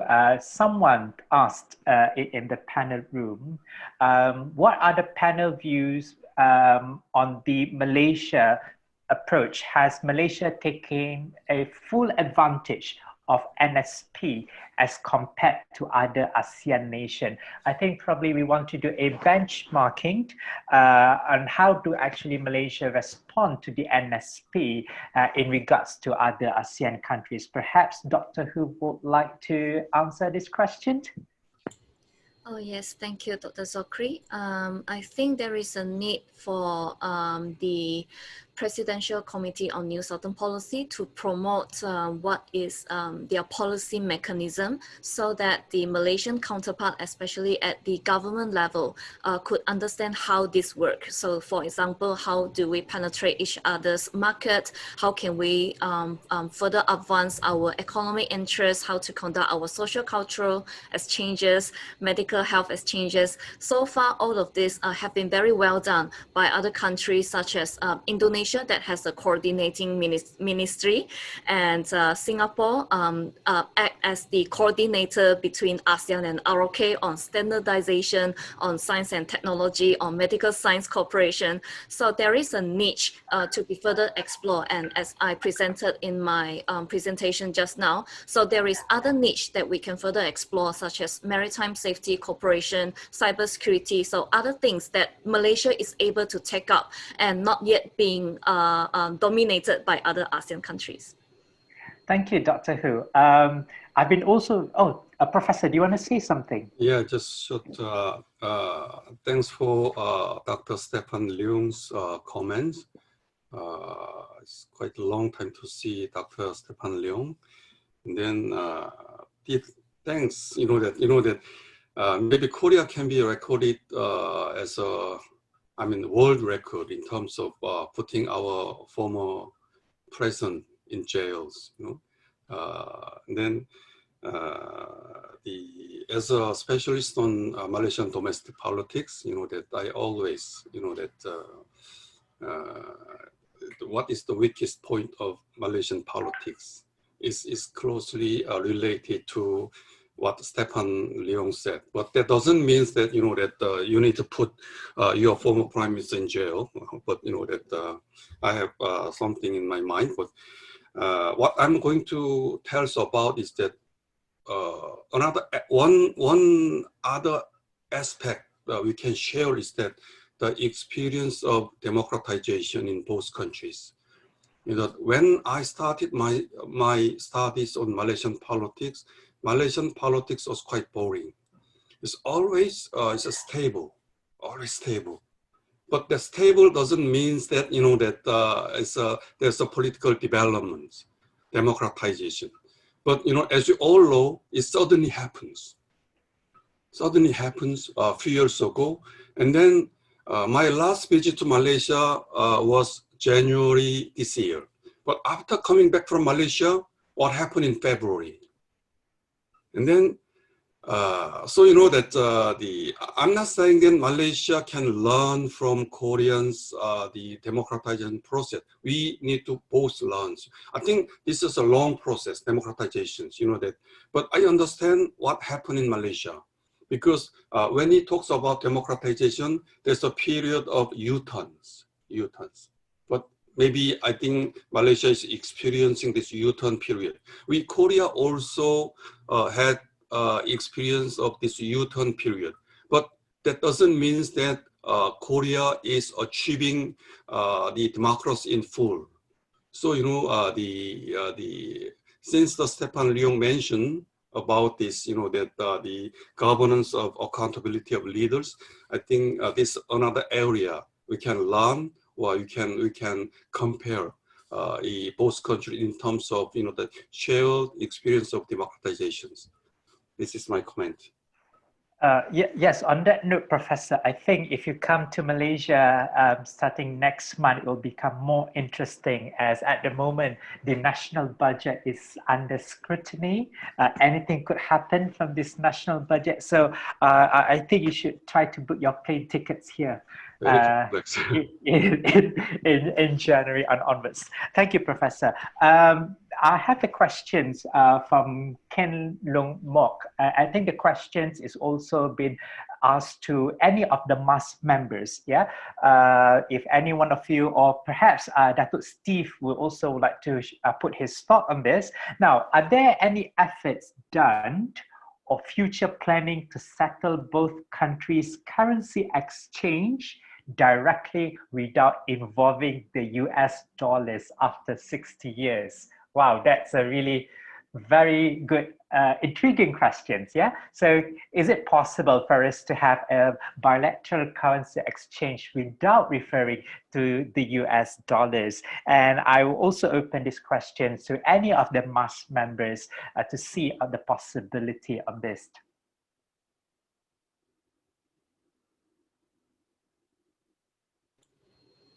So I would like to personally hear from Dato' Stephen's view about this as well. So, but I think first we need to have our bilateral trade agreement settled first before we can talk about the currency.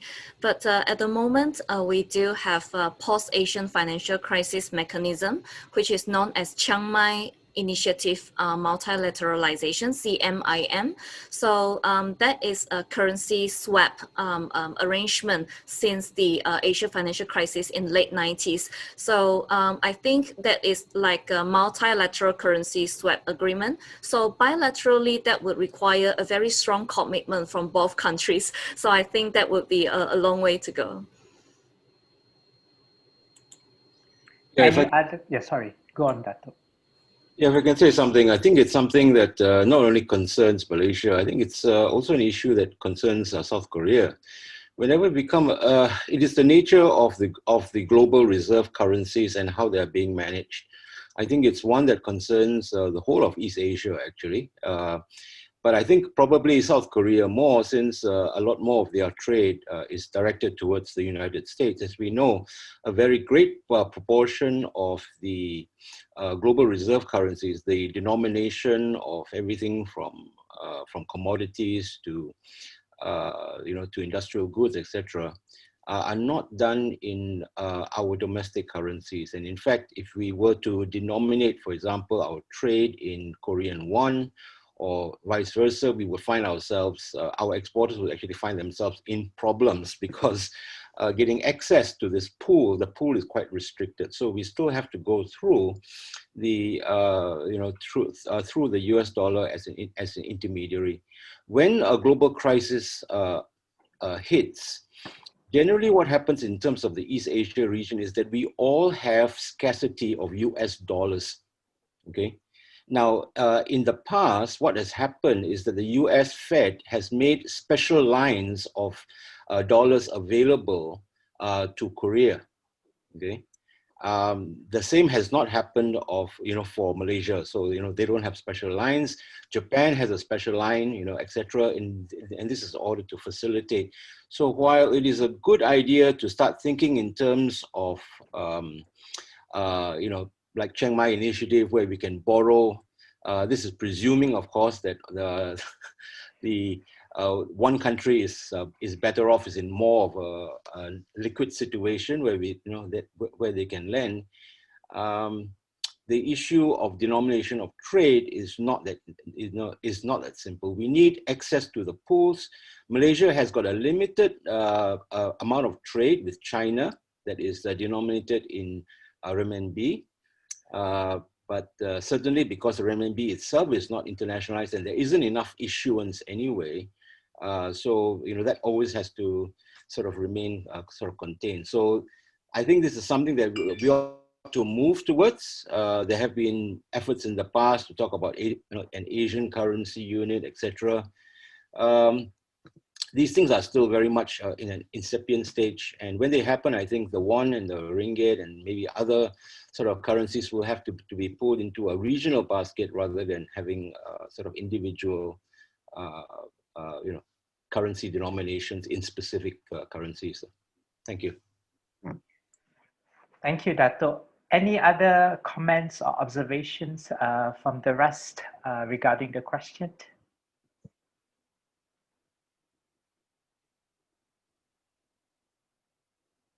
All right, with that, I think we are coming to an end of the agenda. My clock shows that it's 12 noon, and I think I've had all questions so far, and all questions have been answered academically and frankly by all panelists. Unfortunate enough, Dr. E has to excuse himself much earlier, which is fine, but Dr. Lee will come again at the afternoon forum. So once again, on behalf of ISIS and Republic of Korea, we thank all panelists for being with us today, and then to all of the viewers and our guests who also joined the session. We thank you for the questions and for your time. 지금까지 여러분 같이 있으면 너무 감사드리고요. 앞으로에도 저 두 번째 포럼 있을 건데 그때는도 만납시다. Let's meet at the second forum. And I think on behalf of ISIS and the Republic of Korea, thank you for everything. And I would like to apologize if there's any wrongdoing, or if there's any shortcomings while I'm moderating the forum. This is my first time. I'm very nervous, but I hope that we all have learned a lot from each other. And it is our aspiration, actually, that we learn from each other in line with the New Southern policy where people-to-people interaction is important. This is an avenue for us to observe and to learn from one another. On a personal note, I wish South Korea and Malaysia a very best of luck in cooperating and collaborating together.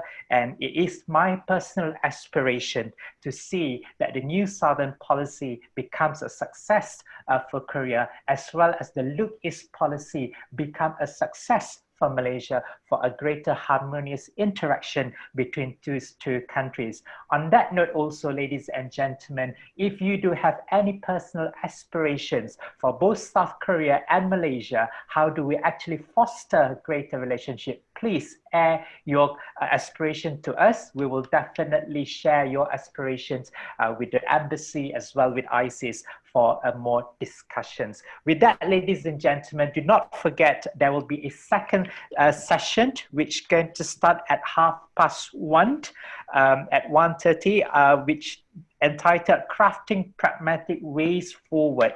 Yeah, so they'll also have a great panels on the forum, so please do not miss that. Until then, I wish you have a pleasant day ahead, have a great lunch, bon appetit, and I'll see you next. Thank you. Back to the co-moderator, Ms. Fraulina. Thank you very much, Dr. Zokri. Distinguished guests, ladies and gentlemen, that concludes the first half of today's proceedings. The session will be taking a short break. The next session will begin at 1:30 Malaysia time and 2:30 p.m. Korea Standard Time. Thank you very much for your participation, and we look forward to continuing discussions then. Thank you. Thank you.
Baru 20 tahun. Ya, makanan kegemaran saya banyak, tapi paling sukanya kepala ikan gulai rumah kecil di api dan daging salai tadi di Negeri Sembilan. Makanan kegemaran saya adalah nasi ayam yang dijual di gerai mamak. Nasi tersebut terdapat ayam goreng, timun, kacang, ikan bilis dan juga sambal yang madu. Wih, sedap gila. KL, Tioman, Ipoh, Cameron Island, dan Sabah, Sarawak, semua saya suka. Saya suka Datuk Seri Nurhaliza kerana saya membesar di Malaysia dengan lagu-lagunya. 여기는 인기가 많은 덕수동입니다. 여기서 한눈에 들어오는 역사와 문화의 한 장의 한두 급. 우선 한국의 좋은 점은 한국 사람들이 친절하다는 점과 교통이 잘 되어 있어 이것저것 여행하기 편리하다는 점입니다. 지금까지는 저는 쭈꾸미볶음을 좋아해요. 왜냐면 아주 맵고 그리고 쫄깃쫄깃해서 너무 좋아요. 제가 좋아하는 그룹은 트와이스입니다. 왜냐하면 트와이스 노래를 들을 때마다 기분이 좋아지고 그리고 Ya, selamat menyambut ulang tahun hubungan diplomat Korea dan Malaysia yang ke-60 tahun. 말레이시아와 대한민국의 60주년을 정말 축하드립니다. 감사합니다. 말레이시아와 한국 수교 60주년을 축하드립니다. 감사합니다. Selamat ulang tahun ke-60 hubungan diplomatik antara Korea dan Malaysia. 한국 말레이시아 수교 60주년 축하합니다. Yeah!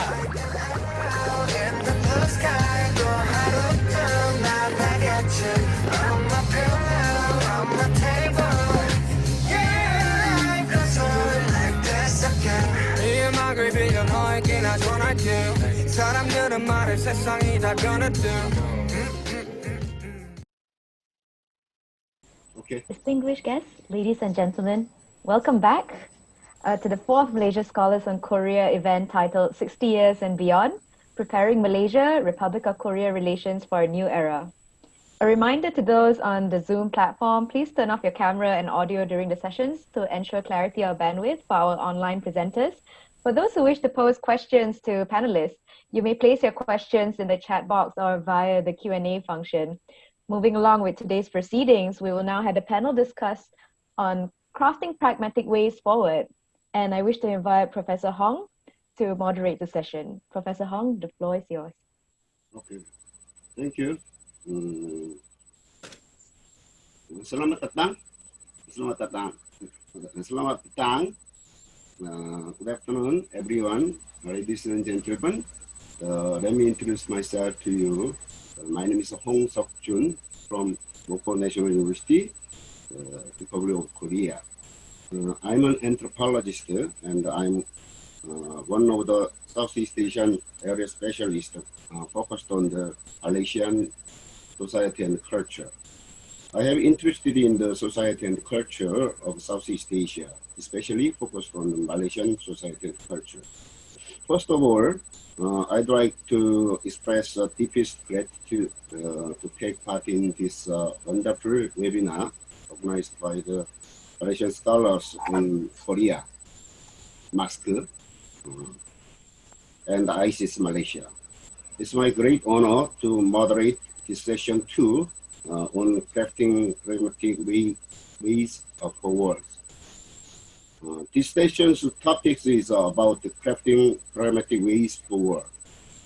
In the midst of competing regional policies, such as Chinese Belt and Road Initiative, 일대일로 in Korean, as well as Japan's partnership for quality infrastructure, South Korea's new Southern Policy and new Southern Policy Plus have to seek niche areas of collaboration which could grow relations between Malaysia and South Korea. This session aims to deepen discussions in 3 areas. The first is learning from South Korea's experience to develop Malaysia as a contributor to international aid and development, including ICT, green energy, Korea smart city policy, future technologies, ODA and culture ODA, etc. The second is the promotion of Malaysia-Korea exchange and cooperation in the maritime sector, including marine science, technology, and the infrastructure, with special reference to topics on highlights of ASEAN, Malaysia cooperation on maritime and pragmatic ways for maritime cooperation. And the third is to identify specific areas for future technologies, collaboration between Malaysia and Korea. key takeaway could highlight underutilized or niche areas that could be explored, challenges when it comes to mechanism of implementation, and build a pragmatic way forward to implement the new Southern Policy and the new Southern Policy Plus. I'd like to cordially invite one co-moderator and 4 speakers in this session. The co-moderator is Mr. Harris Jainul. Please introduce yourself. Hi, thank you, Professor Huang. My name is Haris Zainal. I'm an analyst at ISIS Malaysia. I've been involved in Malaysia-Korea relations for the past 3-4 years, and I'm also a member of the MASK network. It's a pleasure to be co-moderating this session. Thank you. Thank you. First speaker is Liz Sumati Permal. She is fellow and head Center for Straits of Malacca. Second speaker is Dr. Ho Young-kyung.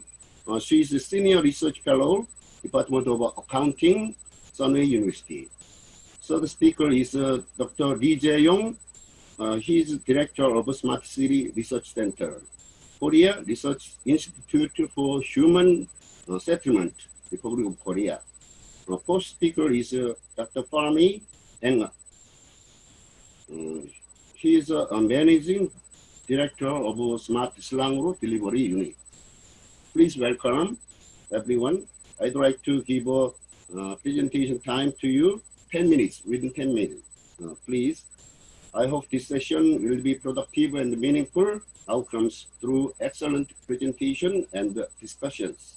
Thank you for your attention and cooperation. Thank you. Please, first speaker. Okay, thank you so much, Professor Hong, for the introduction. Let me begin by thanking ISIS and Republic of Korea for having me here at this MASK forum.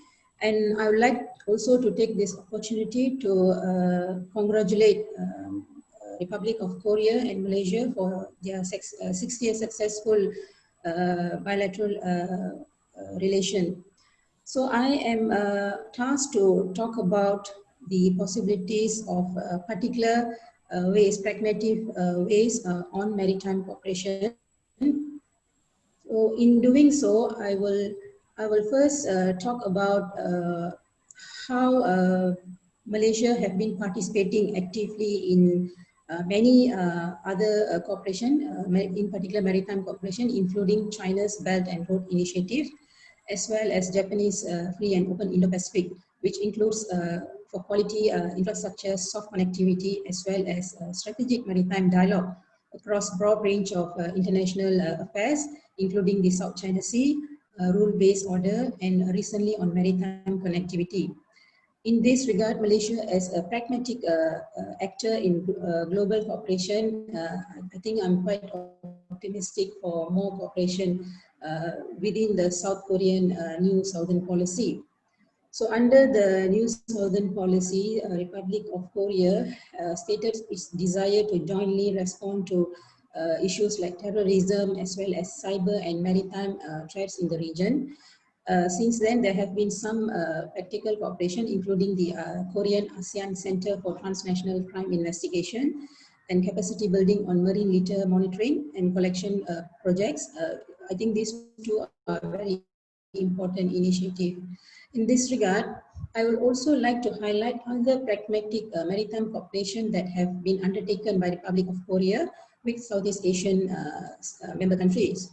Actually, I have provided about 6 or 7 practical activities that have been undertaken between Korea and member states, but the highlights will be the ASEAN ROK cooperation on maritime connectivity that runs parallel to the deepening of Korea-Mekong cooperation. So generally, ASEAN welcomes greater Korean engagement to balance against uncertainties from emerging US-China strategic competition. This is because I think Republic of Korea is considered a middle power, and countries in Southeast Asia can work closely with South Korea and other middle powers like Australia, Japan, and so on. So one important area for cooperation is on regional maritime security. It's certainly on securing energy supplies is important for Korea for its goods that mainly passes the Straits of Malacca and the South China Sea. So focusing on the Straits of Malacca, which has been a very positive cooperation, the project coordination committee is the body that implements various projects under the cooperative mechanism to promote safety of navigation and various environmental protection. It is a concrete demonstration of cooperation and burden sharing between the littoral states and the user states. South Korea have, as a user state, have been cooperating with Malaysia, Singapore, and Indonesia on the Straits of Malacca by sharing their expertise and stated its pledged its contribute to Aids of Navigation Fund. One key project that saw participation of the South Korea under the PCC is the demonstration of automatic identification system, Class B transponder, to support and enhance navigational safety, and this project was successfully completed. Another is the Marine Lateralling Highway demonstration project in the Straits of Malacca. To narrow down more specific cooperation between Korea and think tank like MIMA, KMI and MIMA have exchanged scholars for research, and the delegation from KMI was on annual basis to MIMA, and there has been regular engagement across maritime issues, including environment, economy, and legal related issues. And instead, in September 2017, KMI, MIMA, and the EAIR, the East Asian International Relations Caucus, co-organized a workshop on maritime and territory in the Asia-Pacific region. Besides, the Yosu Academy of the Law of the Sea has been funding researchers, government staffs, to participate and learn about the United Nations UNCLOS, United Nations Convention on the Law of the Sea and Ocean Management. And MIMA is proud to say that MIMA have been sending researchers, a small group of people who have benefited from the program and received diploma in Law of the Sea. So what I would like to point out is, I think there have been many activities or practical cooperation that Korea and Malaysia and Korea and ASEAN have undertaken. And to this, I would like to conclude my presentation by proposing three pragmatic way forward for maritime cooperation. First is on maritime risk assessment, which is, I think it's a very niche area that requires in-depth research. Thus far, not many Southeast Asian countries has not given detailed assessment on maritime risk assessment on port facilities. We learned through a recent exchange on a webinar on ports organized by MIMA and major ports along the Straits of Malacca and also in the South China Sea, that threats related, cyber threats and maritime risk assessment are important elements to be researched or to be studied. The second area is, I think that there are new opportunities or new area for research in the wake, in relation to the wake of pandemic, the COVID-19. If you look at the positive development is for the shipping and ports, which are now investing on digitalization. So ports around the world are increasingly investing on digitalization and automation, which may also require to enhance safety and security and to improve environmental performance. I think this is something that Korea may want to engage Malaysia on addressing security development for shipping and ports in the age of digitalization. I'm sure that Korea can assist bridging the gap between well-developed modern ports such as in ports of Busan or Incheon with the ports in Malaysia that are struggling with digitalization. And the third or final proposal that I have is also that in the past, Korea have indicated possible cooperation on real-time data and environmental protection as one of the area. However, there hasn't been much discussion since then. Perhaps this is one pragmatic operation. Real-time data on environment or big data in the Straits of Malacca is lacking. So this is since the information or the data or either is too large or created too quickly in real time, it's difficult to analyze. So nevertheless, it is useful for countries like Malaysia and other littoral states in the Straits of Malacca. So in this regard, it will be highly useful for user states as well as government agencies, non-governmental organizations and private firms, in particular on environmental protection. So this real-time data is highly sought for in improving areas like energy efficiency, promoting environmental protection, tracking climate change, and also monitor illegal fishing. So with that, I will stop here and I look forward for the discussion later. Thank you. Thank you so much. Yeah. Sumati's presentation, the overviews and the examine Malaysia-Korea maritime cooperation, 60 years and beyond, preparing Malaysia and the Republic of Korea. Thank you so much. The second presenters is Dr. Ko Young-kyung, please.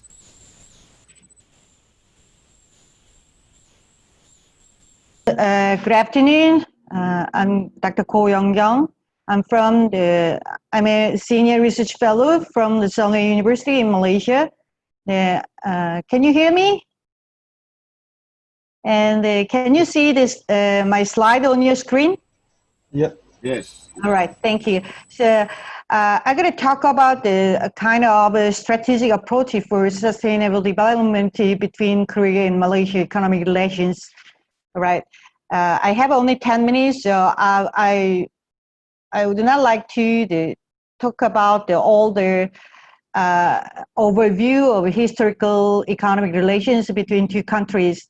But actually, Korea is a very significant trade partner, and then 12th ranked contributor of foreign direct investment into Malaysia.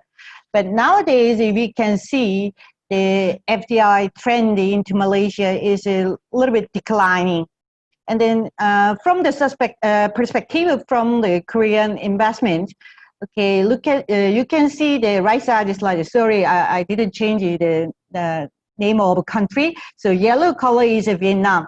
So the right-hand side, the graph indicates the Korean investment in ASEAN 4 is concentrated on Vietnam. So in the other side, the investment into Malaysia is a red color. It's a little bit up and down, but much lower than Vietnam or Indonesia.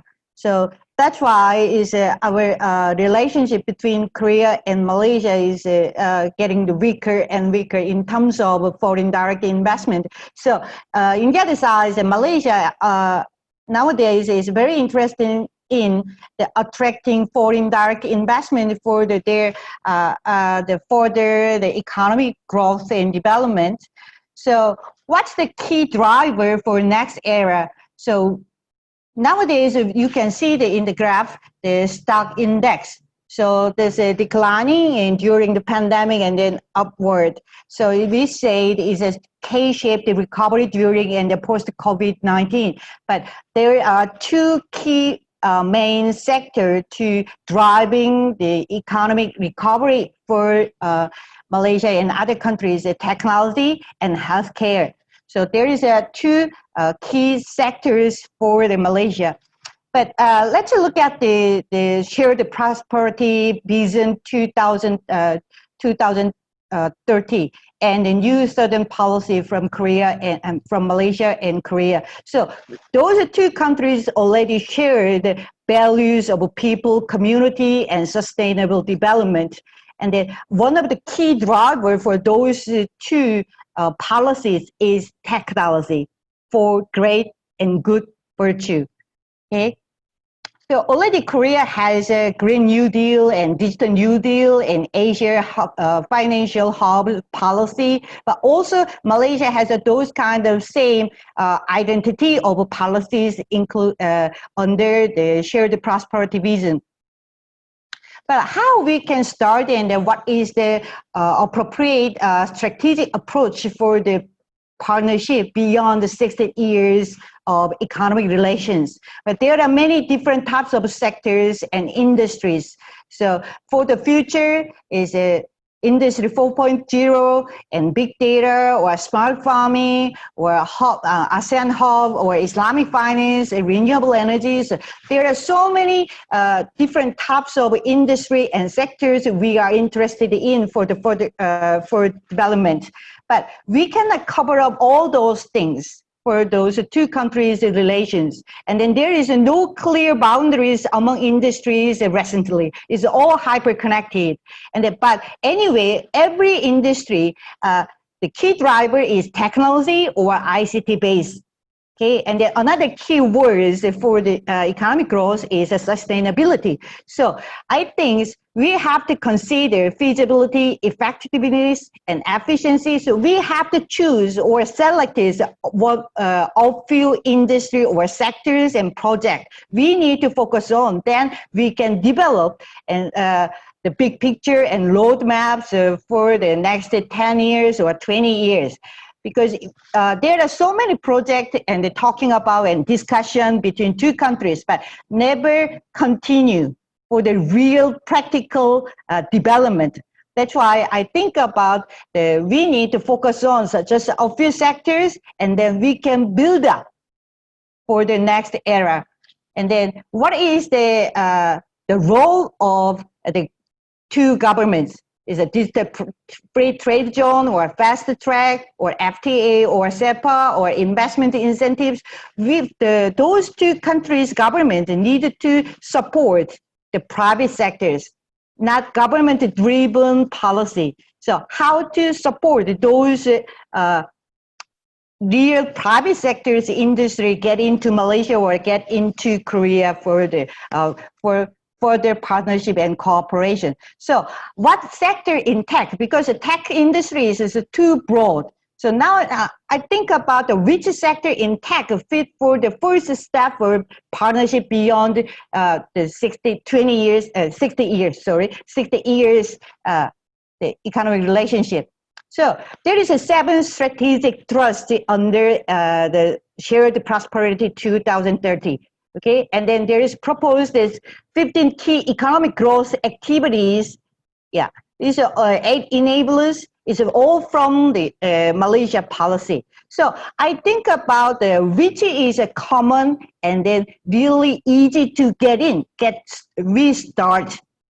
So I pick up the sum and then I also consider Malaysia Budget 2021. So I considered those policy and then Budget 2021. I pick up the 2 areas. One is the small, medium-sized enterprise, the digital transformation. And the other word is infrastructure development. But already in Malaysia, there are very established infrastructure development. But nowadays, we need to combine ICT technology together. So I give you some example. Is the SME digital transformation is one of the very key terms for the Korean economic policy, because SMEs is a key player for Malaysian economy and also Korean economy too. And how to enhance their capacity and competence, we needed to provide some grant and support and education for their digitalization. That's the key, the same objective of Korean government policy too. So we can cooperate those kind of program for those 2 countries. There is one case where SMEs, digitalization is the company is a Swingby, is a startup, but actually Malaysian Korea startup. They are doing business in Malaysia and in other countries too, but they are really support the SMEs digitalization. So it's very unique software as a SaaS company, SaaS startup. And then another example is beyond infra. I already talked about those kind of infrastructure needed to be combined with ICT. So I give an example, the K Smart Water. K Water is a government-owned company in Korea, so managing all the supply of the water and the management of water supplier. So K-Water is only one company experiencing integrated water management system in the world. Not only one, but they have enough the experience. So they are using all different types of ICT technology and then to provide and managing all the water supply and the water system too. So this is the very new technology for water supply system. But actually is nowadays Malaysia also has some kind of a water crisis in Selangor and KL. So the Malaysia government also allocated a lot of budget on the water supply, improve the water supply system. So there is one corporation cases, WePlat. WePlat is a startup under the K-Water. So they already have some co-working project with Syarikat Air Terengganu. Is a Satu Terengganu. Okay, so they already started some project to apply the intelligent water leakage management platform. Is a cloud-based total leakage management software, and then which can detect water leak location service with AI technology. So this is one of the good example for those two countries, the companies. Co-work and the collaboration project, and then how to apply the ICT technology. So for the next era, we needed to we needed to focus on just a few projects, including the technology itself, technology and policy together. So those two cases, they show what's the best strategy fit for the first step forward, the next, the economic relationship, or economic partnership, the beyond the 60 years. That's what I'm talking about. Thank you for listening. Do you have any question?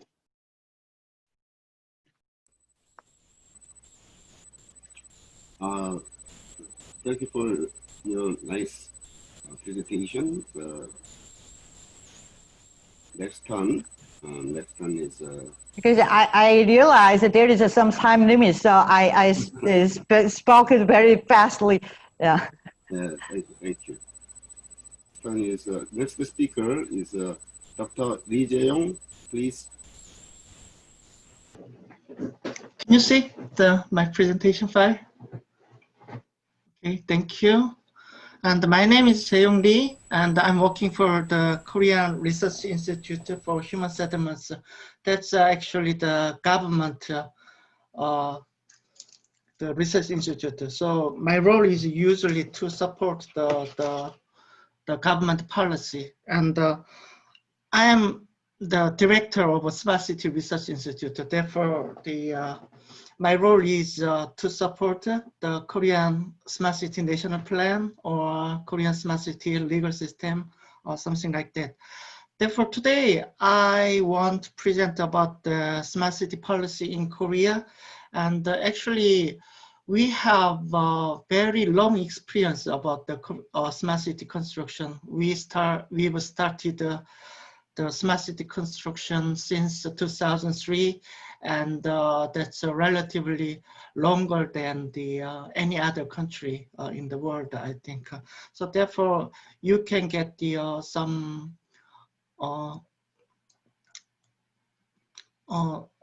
you can learn from the Korean smart city policy experience. And we have 3 different phases when we constructed the smart city. And as I said before, we started the smart city construction from 2003. And at this phase, we are only focused on the infrastructure first.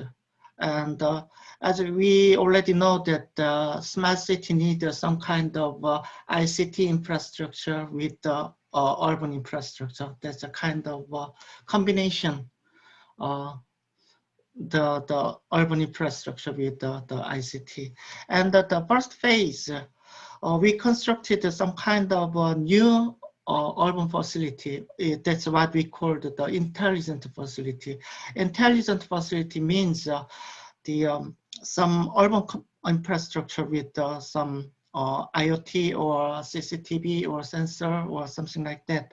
And the other important urban infrastructure was the operation center. Because if we have the operation center, we can connect many different or various services together in one infrastructure, one center, in one center. And the network is also important. Therefore, under the Korean smart city legal system, intelligent facility, operation center, and the internet network are the main infrastructure of a smart city. And when we started the smart city project, we have a lot of empty place to construct some kind of new town. That's more than, I think, 20 sites of a new town. Therefore, we use this kind of the new town site to construct a new smart city infrastructure. And the important thing was the fund. How can we get the enough fund to construct some kind of new smart city infrastructure? But we have a lot of new town site, and in the case of new town site, it is easy to get the fund from the development profit. As we already know that when you construct some kind of new town in the empty place, you can get a lot of development profit. So the government used this development profit to construct the smart city infrastructure. That was the first phase of Korean smart city. Therefore, we using the development profit to construct internet network, intelligent facility, and many operation centers. And we have enough the smart city infrastructure, some kind of new infrastructure. And the average cost of the smart city infrastructure construction was around $30 million. And this money, all of this money comes from the development profit in the new town site. And after we get the enough infrastructure, we consider about the data or platform or some kind of functional integration. We already, nowadays, most of the cities in Korea has their own operation center nowadays. And now Korean government also support the money to get their own smart city platform in the operation center. That's current one of the national smart city project. Anyway, at this time we have some kind of a new digital infrastructure. Therefore, we consider the platform to connect many different services together in one center. But when we tried this kind of project, it is anyway, it's go well when we constructed this kind of a center or platform. The problem was the management and the operation.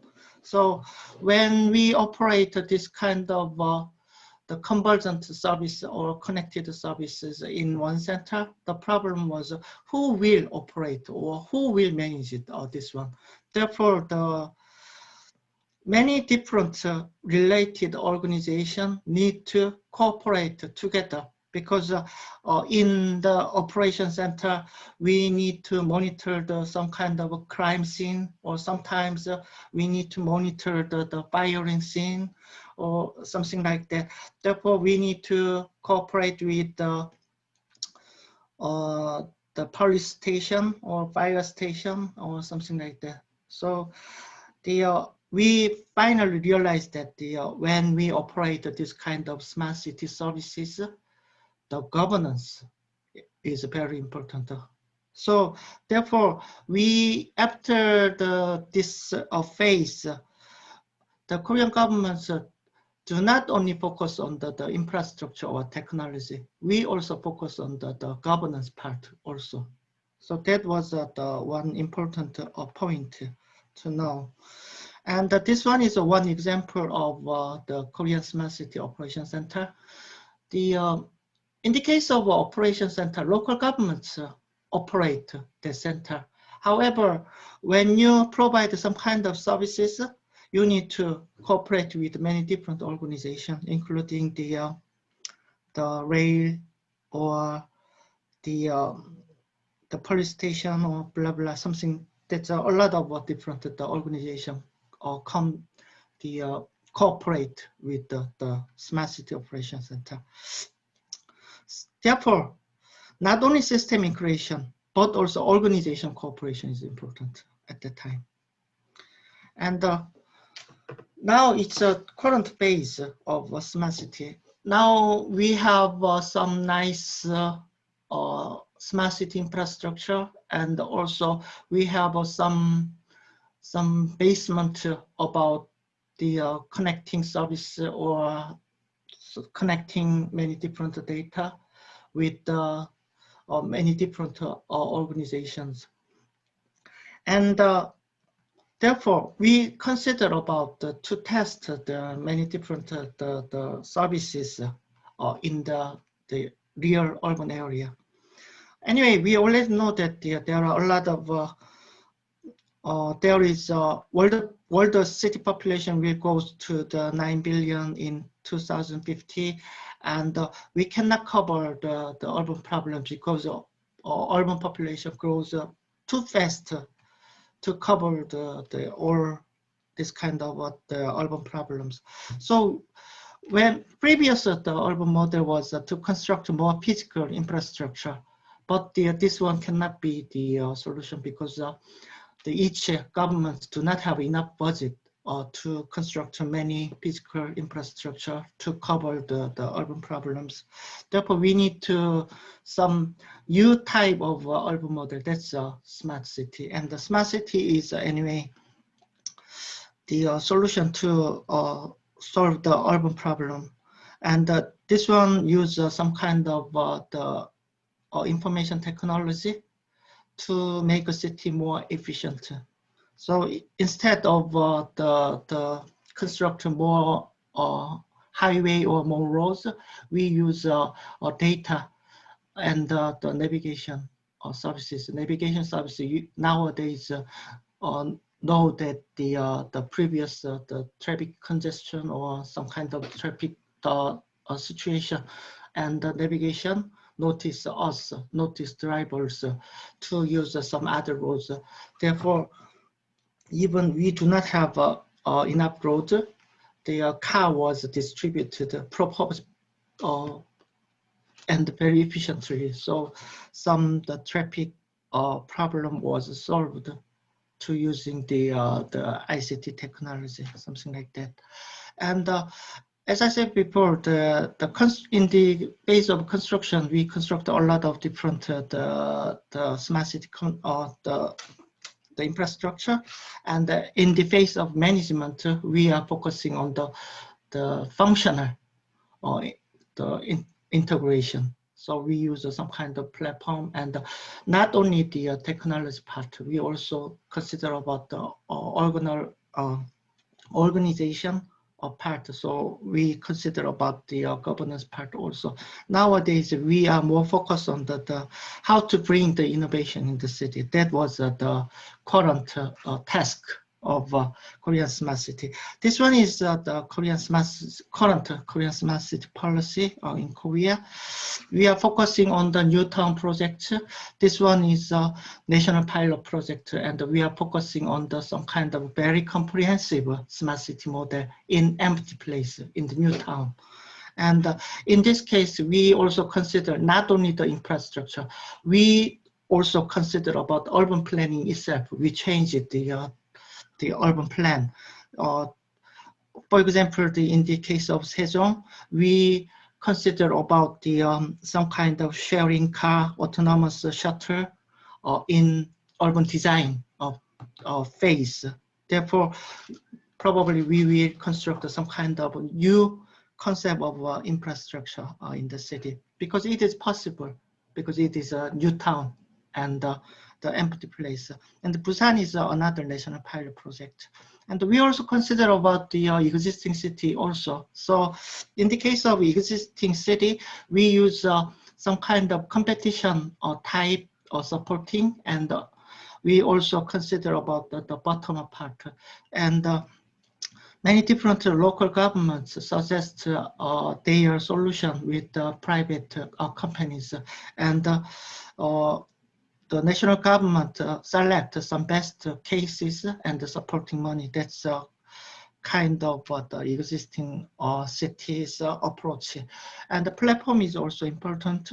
And nowadays, more than 100 cities already have their own platform in their center. And by 2023, the 229 cities will have their own platform. And we also consider about the human resource and the central government support master and doctor degree students about the smart city. And the regulation is governance, and the regulation is also important. So we have that kind of regulation-free sandbox program. Therefore, you can many companies can test their solution without considering some kind of the regulation. And so the Korean government did some kind of step-by-step approach. The first part, they constructed some kind of ICT infrastructure first. And after that, we consider about the urban platform, and we consider about the functional integration and some kind of organization or integration. And nowadays we are testing some innovation in the real city. So the central government provide many different programs to support the innovation in the city. That's the current approach of smart city in Korea. And with the Malaysia, we can consider the many different cooperation, because nowadays Malaysia considers smart city can be one of the important industry, and Korea also. And Korea already constructed or applied the smart city concept in the new town and the existing city also. And I know that Malaysia also have two types of the city construction. So we can cooperate about the infrastructure and the technology. And we also consider about the platform part, some kind of software part. And one of very important thing is not only the technology, you also consider about the policy or legal system or some kind of programs. In that case, we have a long experience about that, so we can cooperate together about the smart city part. Thank you so much. Thank you for your nice presentation. Dr. Lee introduced the history of Korean smart city policy, and it examines the characteristics and the meanings of Korean smart city policy. Thank you so much. Next speaker is Fami Enga. Please welcome. Yeah. Hello, Professor. Hi. Can you see me and hear me clearly, Professor? Okay. Okay, thank you. Can I just share a presentation quickly as well, I presume? Let me just share my screen quickly. Okay, can you guys see this? Yep. Hello? Yeah, okay, Yep. great. All Okay. good. Okay, let me just quickly do my 10 minutes. So basically, hi, my name is Fahmi. I'm the managing director of Smart Selangor Delivery Unit. That is the unit completely owned by the Selangor state government with the mandate to deliver Smart Selangor, which is a program to make Selangor as a smart state in ASEAN by the year 2025. Basically, we're completely state-owned, and our role in all this is to design and integrate smart state solutions. Dr. Lee spoke a lot about the need to integrate systems, the need to integrate regulations, collaborate. I mean, that's the whole gist of the how you build a smart city, and we are in the 4th year of this program. We started back in 2016. And I think for the remaining 5 years, there's been a lot more focus and impetus given by the state government for us to do this on a grander scale. The reason why we are doing it, I think the same everywhere in every other smart city, Korea, you know, if you take even Singapore, or even the cities in Malaysia, is to look at the next growth curve. And we sincerely believe that this is the next growth curve for Selangor as the economic powerhouse of Malaysia. If they can't show us the way, we still have to show them a certain way on how you can build a better or newer economy in the future. Competition is the other reason why we are embarking on this project. You look even in Malaysia, there are 4 or 5 smart cities. We are going to be one of them. So in Selangor, the reason why we call it the Smart State Program, because in Selangor itself at the moment, there are already 2 major smart city programs. One, you can look at Cyberjaya, everybody knows that in Malaysia. And I think Petaling Jaya and also Subang Jaya are also aspiring to become smart cities. Now, what we do at the smart state level is to look at that integration, that effective integration of these cities to have a better state management. And we believe that this is the right way forward to kind of build it and approach this problem from a state perspective rather than from the city perspective. Because from our experiences in Malaysia, what we are seeing is if smart cities are being built, and they are being built by developers, so it will be more built from the perspective of the developer rather than the city manager themselves. So I think it has to be looked at from a completely different perspective. So we are approaching it from the smart state perspective rather than the city perspective. And I think when we talk about integration, I think Dr. Lee talks about integrating multi-systems, multi-agencies. Technology specifications become very challenging because if you leave it down to the cities to explore and use different kinds of systems, I can guarantee you when it comes to data integration, system integration, it will be a big nightmare. So I think there's going to be an issue there. Our program has been given this refresh look. So recently in August, the state had allowed us to come up with a more focused, more targeted plan, a blueprint for this program. It's on our website, www.smartselangor.com.my/publications. You're welcome to take a look at it. There are a lot of opportunities in there for local and foreign private companies in terms of technology, in terms of solutions, even in terms of programs to ensure better adoption of the technological solutions that we produce here. In summary, this is what it is. So we've spoken about the livable smart state and ASEAN vision. We've spoken about the objectives is to create communities that are livable, economically more productive and more environmentally conscious by using digital technologies. There's a lot of digital technology opportunities here to be developed by private sectors. And essentially, we've realigned the program. Before we had 12 domains. Now there's only 4 where smart digital infrastructure kind of like cuts across the smart government, economy, and community domains. And from these 3, we think and we believe that the real driver has to be the smart government. We have to enable smart government, number 1, to ensure the economy and communities can be realized and materialized. We do this program not in the vacuum of the needs of the people. I think the previous doctor mentioned about water issues in Selangor. I can guarantee you, doctor, that this is being looked at in the new Smart Selangor Action Plan. Because we bring forth 3 main pillars there. One is the long-term state structural plan that the state actually has up to 2035, and we bring forth the needs of the people, asking them what will their prioritization of needs becomes and be, and we use that as a basis for this new blueprint. So there are 60 initiatives in total, and we've got indicators to look at how we perform over the years, and this is how it's structured. So essentially, we've taken and used the Roland-Berger framework to outline the blueprint development, where we kind of like divide the program into enablers on the left and then domains on the right, with a lot of emphasis on enablers. And the key element of that enabler is to enable smart digital infrastructure. And I think this is one of the challenges that we are facing in developing the smart state in Selangor.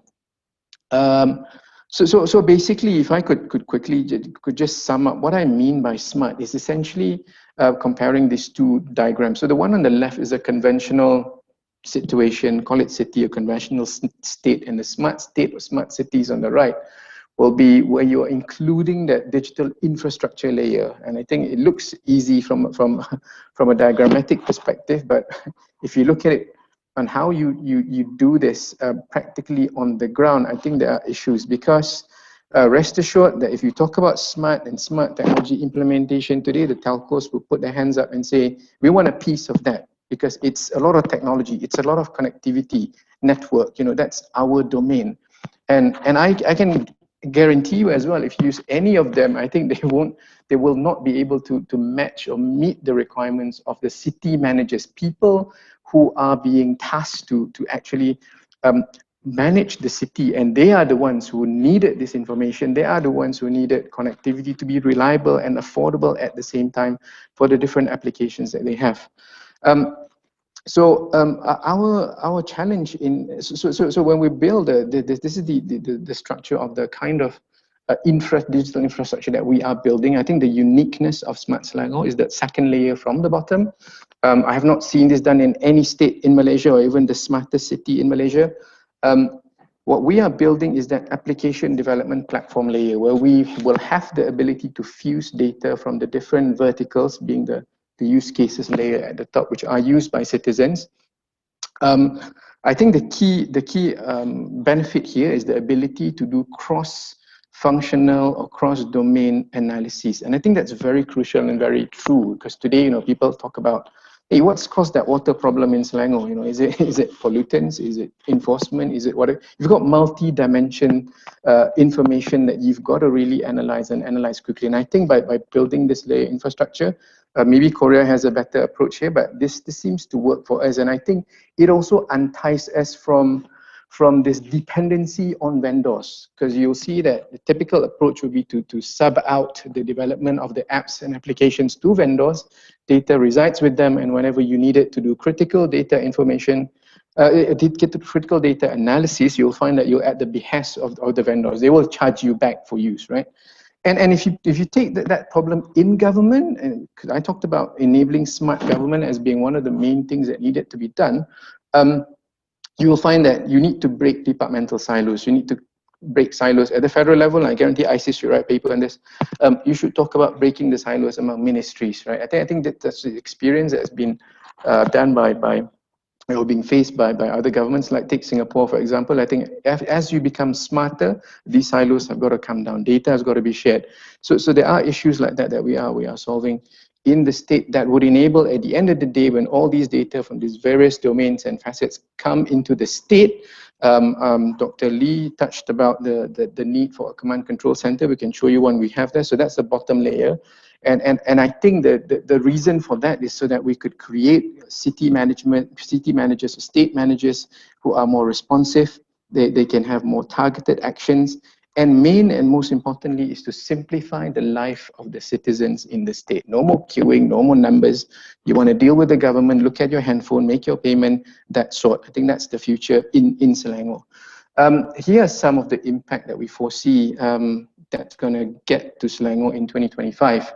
And I think in getting all this, I think the core of it would be our contribution to the federal government GDP. At the moment, we only contribute about 24%. We want to jack that up to 30%. And agriculture becomes a key component in there. Currently, we're only contributing 1%. We want to jack that up to 5%. and then a lot of it would center around digitalizing our SMEs. I think somebody mentioned about SME and importance earlier. Now we have a platform that we are going to develop these SMEs and create competitive ecosystems for them within the state.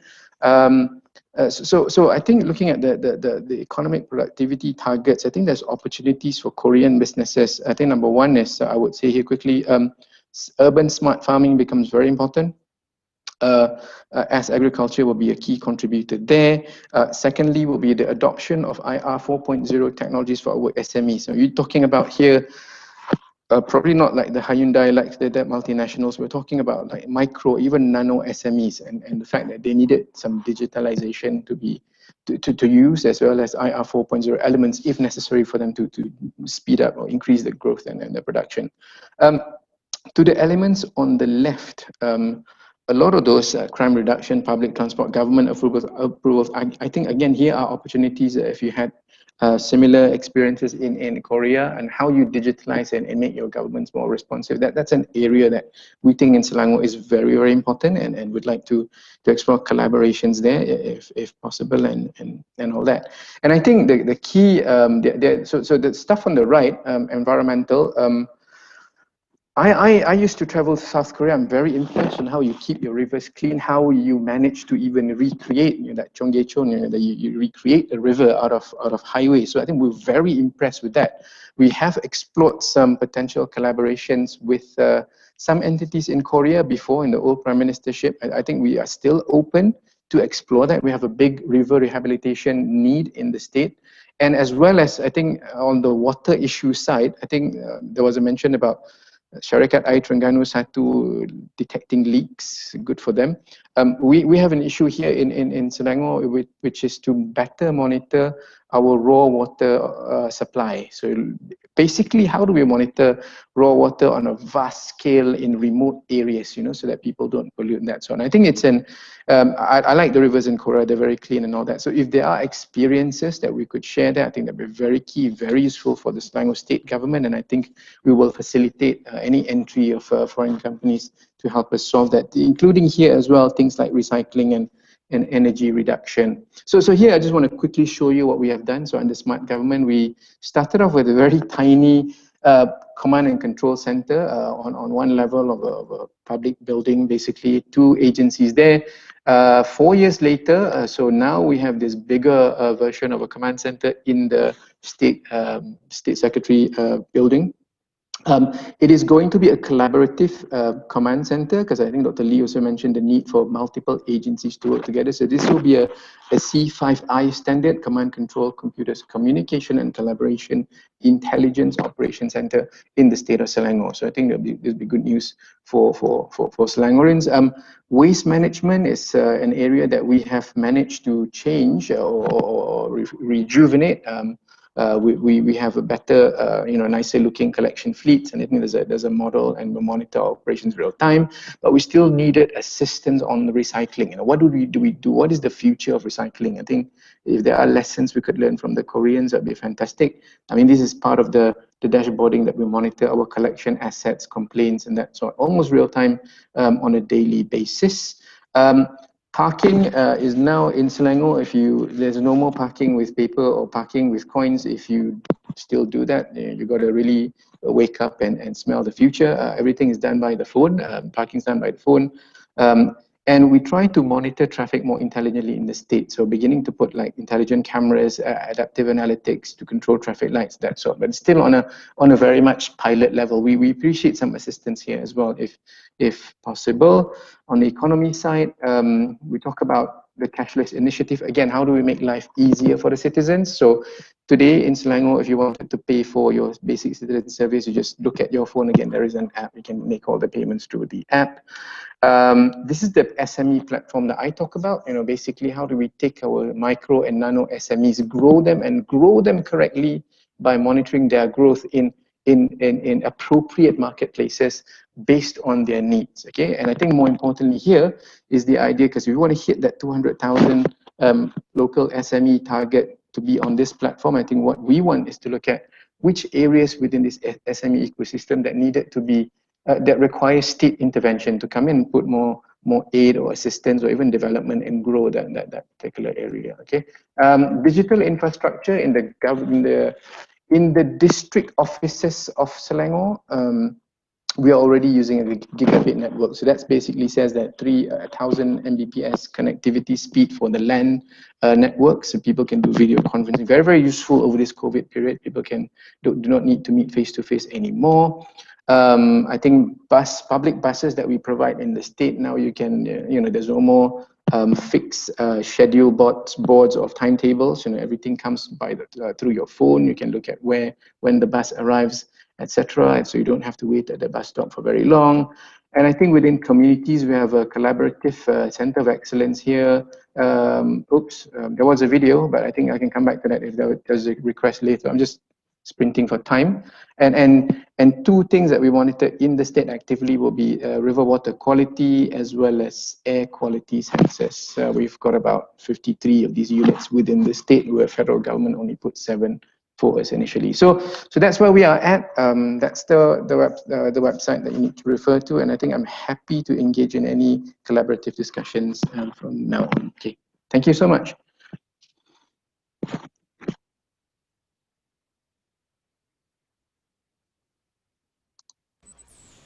Yeah, thank you so much for your nice, excellent presentation.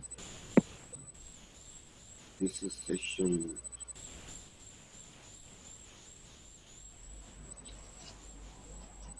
We are just starting the Q&A session. Please, Eric Steiner, could you moderate and manage this session, Q&A session? Yep, sure. Would love to, Professor Hong. I think just to pick up on what Dr. Fahmi had presented on, I was just wondering if perhaps any of the speakers, especially maybe Dr. Lee, would like to respond to some of the areas where Dr. Fahmi had highlighted where assistance could be beneficial, and whether Dr. Lee sees some areas where Korea can come in and assist in those. I think that should be a good starting point for now. Dr. Lee? I agree.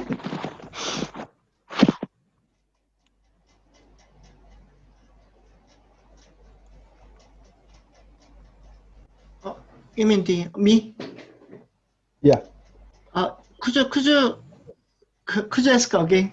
Yeah, sure. Earlier in Dr. Fahmi's presentation, he had highlighted a few areas where assistance from South Korea would be beneficial in Smart Selangor's adventure into developing smart cities and all that stuff, right? I was wondering whether maybe you could help us fill in the blanks where Korea could come in with some examples about what it could be of assistance to Selangor. Okay. When we constructed the smart city first, we usually more focus on some kind of very nice technology first. That's usually very the shining when you look at the smart city part.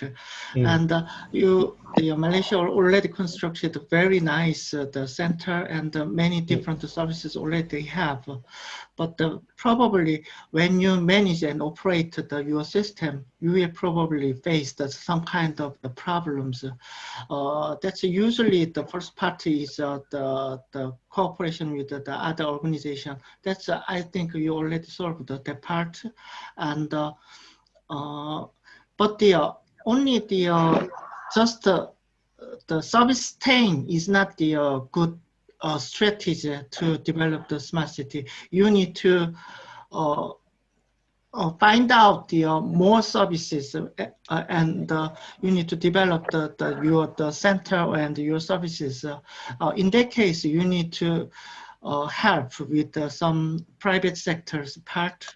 And at first stage, we are only focusing on the government cooperation, but nowadays we are cooperate with the private sector company.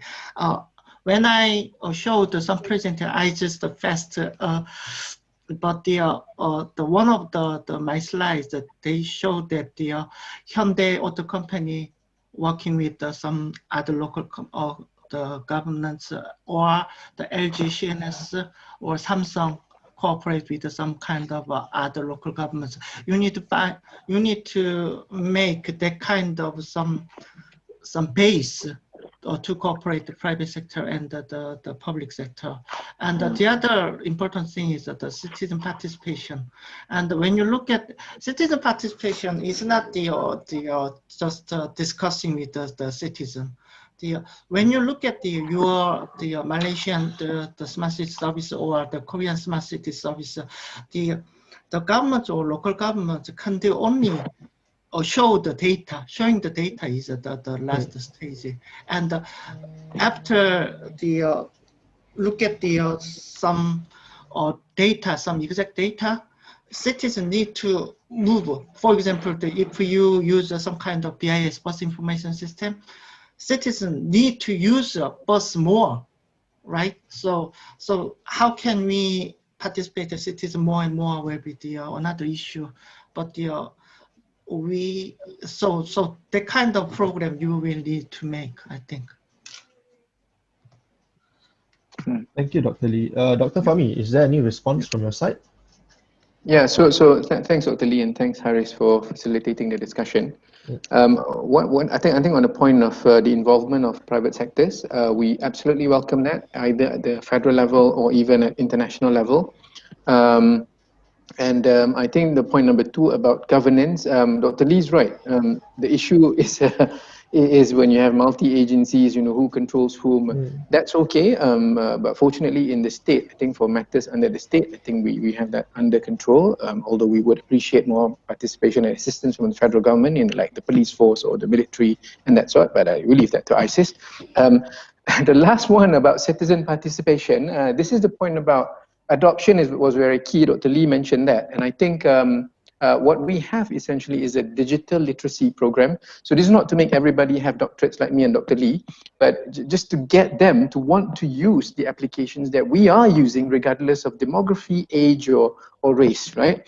There are people in the rural outskirts, even foreigners, we're asking them to use our apps. So the next time around when you do a tour in Selangor, you'll see QR codes everywhere and can be paid using WeChat, like Alipay or WeChat Pay. So that's sort. So I think that's very crucial, very important. What we don't yet have is this Smart City Research Center. We have collaborative centers, and not just for talks and discussion, but again, we're trying to break the silos and the barriers to find an innovative or co-innovate together, government, private sector, academia, local and foreign. And I think that's very key, because I think that discourse about what is good, what is happiness, how do you build happiness and embed that into the technologically built smart state. I think all that has to happen, and I think there has to be a space for that. But we will get that. I think we're only about 40% into our program, but as we proceed along, and I think this is where the innovations, real true innovation inventions would come in from the state. So thanks. Thank you, Dr. Fahmi. Just to pick up the conversation from where Ms. Sumati left off early on, right? Ms. Sumati, I think you mentioned something about how the ports are investing more heavily into digitalization and also automation due to the pandemic, right? I was wondering, and you did touch a bit on the need to provide more cybersecurity resilience on those fronts. I was wondering whether you can elaborate on how those current efforts are currently like, and maybe highlight some of the areas where we are lacking, then perhaps have some cross collaboration between the other players here today. Thank you. Okay, thank you, Haris, for the question. On moving on to digitalization and automation, it is not only after the COVID or during the COVID pandemic. The process actually started, as you know, the world is moving towards 0.4 and digitalization and so on. So ports were already investing on such concepts and development. However, as I said, we had discussion with the representative from International Maritime Organization and also POPs, representative of CLAN and so on, the whole board. So one area that they think that, in wake of the COVID, the viruses that, the virus that can be transmitted not through humans, but that how it affects the cyber security itself. Yep. Ports generally are not really equipped to deal with the cyber security because they are more equipped to deal with automation, for example, in order to reduce labor. In order to reduce labor. So in the time of pandemic, of course, we want to reduce human interactions, and we rely more on automation. So this is one area that needs pressing attention, not only from Malaysia but also in the ports around the world. So resilience against cyber security, not only at ports, but also I think generally in Malaysia, need a lot of attention from global partners. That is my thought. So maybe, as I mentioned, Korea would like to see how those threats are dealt in other ports, including not only Korea, but also the US ports and so on. Thank you. Thank you, Ms. Mati. Yeah, I think it's to tie everything up, right? All the presentations Ms. Mati presented on ports and maritime security and some of the areas of cooperation, and the other speakers talked a bit about more of the smart city-like developments in their respective areas. But I think one of the areas where we can see a common thread would be data protection, right?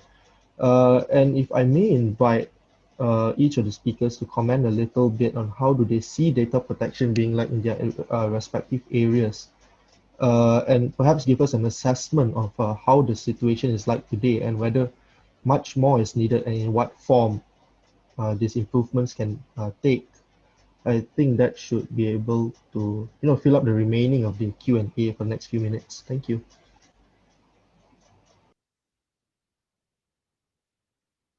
Let's see. Ms. Mati, do you want to go first as the first speaker who went earlier? Sure. So data protection, it's more important now than ever because most industries, be it small or big industry, they are relying on data for small businesses like food delivery, or even when you talk about containers and shippings and so on. And also during the pandemic particular, we are looking at shipment of medical supplies, and the vaccine is ready to be delivered. And I think the vaccine is because it has some characteristics of storage and so on. It is not viable for freight delivery. It is going to be through shipping. So there will be a lot of data need to be shared in the first place in order to deal with this issue. So when you share data, it is vulnerable, for many threats. So I think this is where the governance of data protection is also an area that I think has not been discussed in depth, especially on maritime data protection. And I think one area that we can look for cooperation with Korean government. Thank you. Thank you. Dr. Koh, would you like to share your thoughts on data protection, perhaps?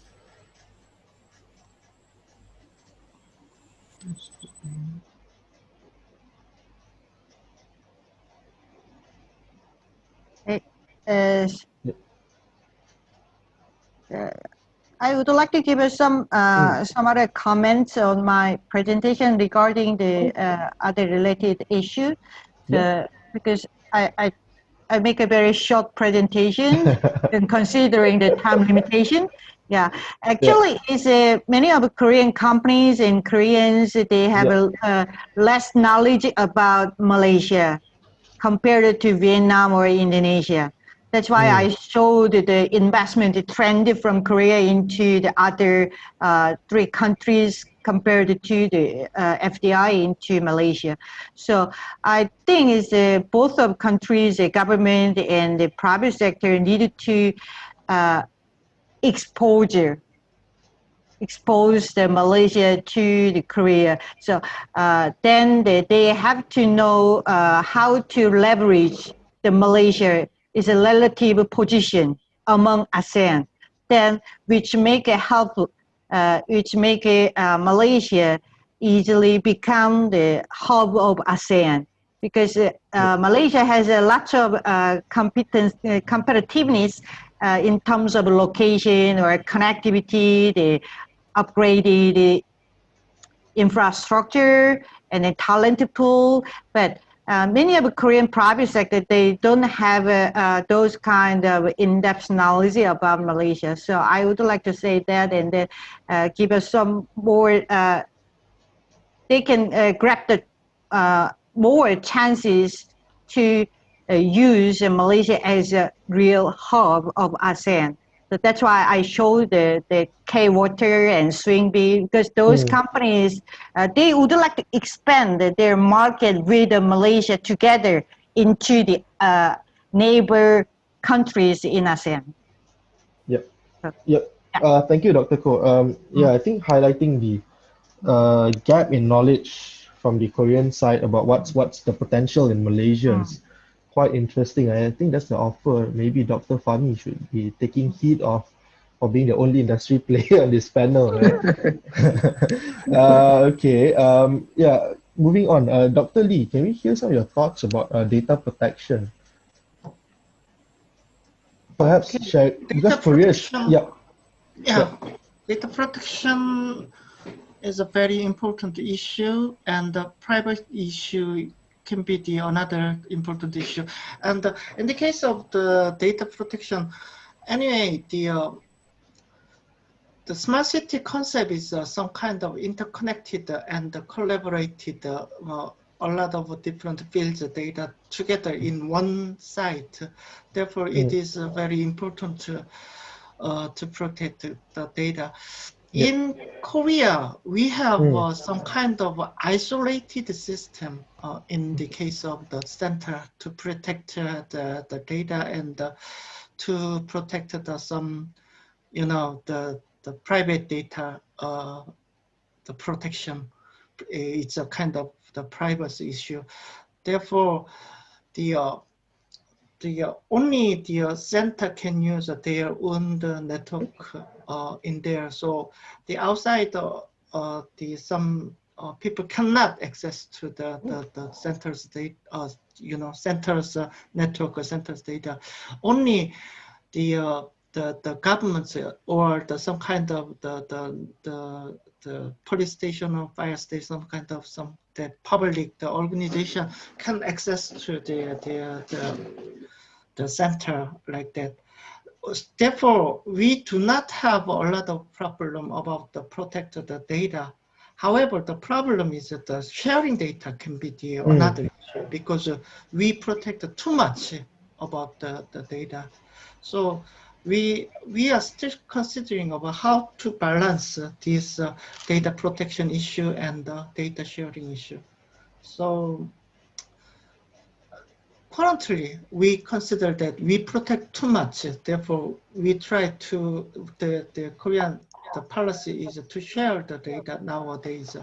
However, we still studying which level is enough to share or to protect data. So I actually do not have the nice answer, but what I can do is just we are trying to balancing the protect and the share the data. Right. Thank you, Dr. Lee. Yeah, I think sometimes implementation is a bit more complicated than the ideals that we can talk about here, right? Dr. Fahmi is the last speaker, and perhaps because we're running out of time, do you want to share some of your thoughts about data protection, what Smart Selangor is doing, and we can conclude the session after that? Yeah, sure. I'll do this quickly. I like your point, Haris, about implementing it is a different challenge, and I think that is the challenge for us. So So I think there's two buckets I'd like to break this point into. I think one is, if we are talking about data security in terms of the infrastructure required to make data safe, that's one discussion on its own. And I think that is a discussion that in things that we are building at the moment on the infrastructure side. A second, within the infrastructure, and so once you've built that digital infrastructure, what would be a usable or reasonable model to facilitate data exchange? I think that's the key. You've got to exchange. Like Dr. Lee talked about the police needing something, the fire station needing something. Government say everything is sacred, cannot use, right? So that's not the right way forward. I think federal government also must learn from their experiences. So from the point of, like, everything is sacred and nothing is open and should be shared because it has to be safe. Even within governments itself, I think when we approach this at the state level, data is actually classified into many classes, and surprisingly, when we did the exercise in the state, only about 20 to 30% of the state data is highly classified and can't be touched and can't be divulged. The rest are fine, especially when we talk about things for the use in smart cities, bus schedules, where are the buses, where are my garbage trucks, this sort, how many cars on the road. Although when you come to like whose car shouldn't you monitor, that one we can censor one, have you for VIPs if you want, but I think on a generic premise, I think it should be open. I think we talked about sharing data as the means for us to create more innovation and to enable smart state facilitating faster data transfers. I think government should be looking at this as an opportunity to break those barriers rather than strengthening it and saying we need to have another on-prem data server. Data cannot leave Malaysian shores because etc., right? I think that causes problems, because if we talk about on-prem data store, there's no redundancy, there'll be connectivity issues. I think there are infrastructures today that you can use to make that better for the unclassified data that you can share. I think that must come first. Thanks. Thank you. I think there's a few questions there's one in the chat and one in the Q&A section, but time is running out-ish. Can I just check with Falina whether we can extend for maybe another 5 minutes? Falina. Hi, Iris. Hi. Good. 5 minutes to wrap up the session. That would be great. Yeah, okay. All right, let's go through this. There's a question from Dr. Hu in the chat. Dear panelists, I also wonder whether coastal cities which are involved in smart cities pilot can be involved in maritime connectivity. For example, Port Klang is in Selangor and Busan, the main port city in Korea, is connected to ASEAN. Would like to hear your thoughts on this. Based on the presentations, I think it's quite relevant to Ms. Sumati. Do you have any thoughts on this? Okay, as presented by Dr. Fahmi, smart cities case for Selangor State, it is everything from traffic, and also it involves the SMEs and also the community.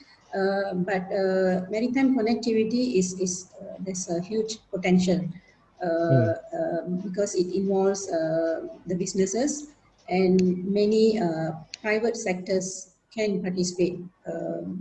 The transfer of goods from bigger ports to inland ports and so on. So I feel that Port Klang, and there is also new ports. It's called the Jajaran ports connectivity from Port Klang connecting to other ports that can support Port Klang's transfers is in the pipeline. So definitely, this is one area that will support the smart city program. Thank you, Ms. Mati. And I think you've answered the other question from Thomas already in the Q&A section. So there's about 4 questions that has been answered by our esteemed panelists in the Q&A section. So I invite you to read that at your own time if you're interested. And in the interest of time, may I please pass the floor back to the moderator, Professor Hong.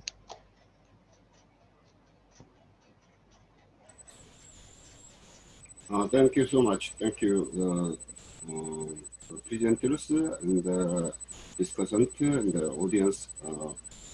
All of you Thank you so much. This time is the left of this session. Thank you so much.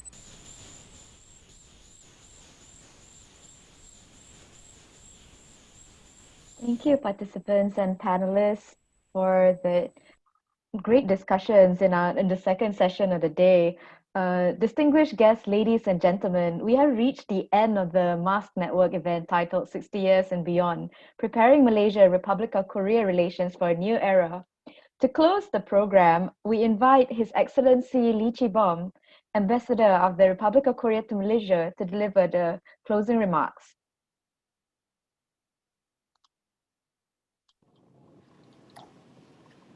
안녕하십니까.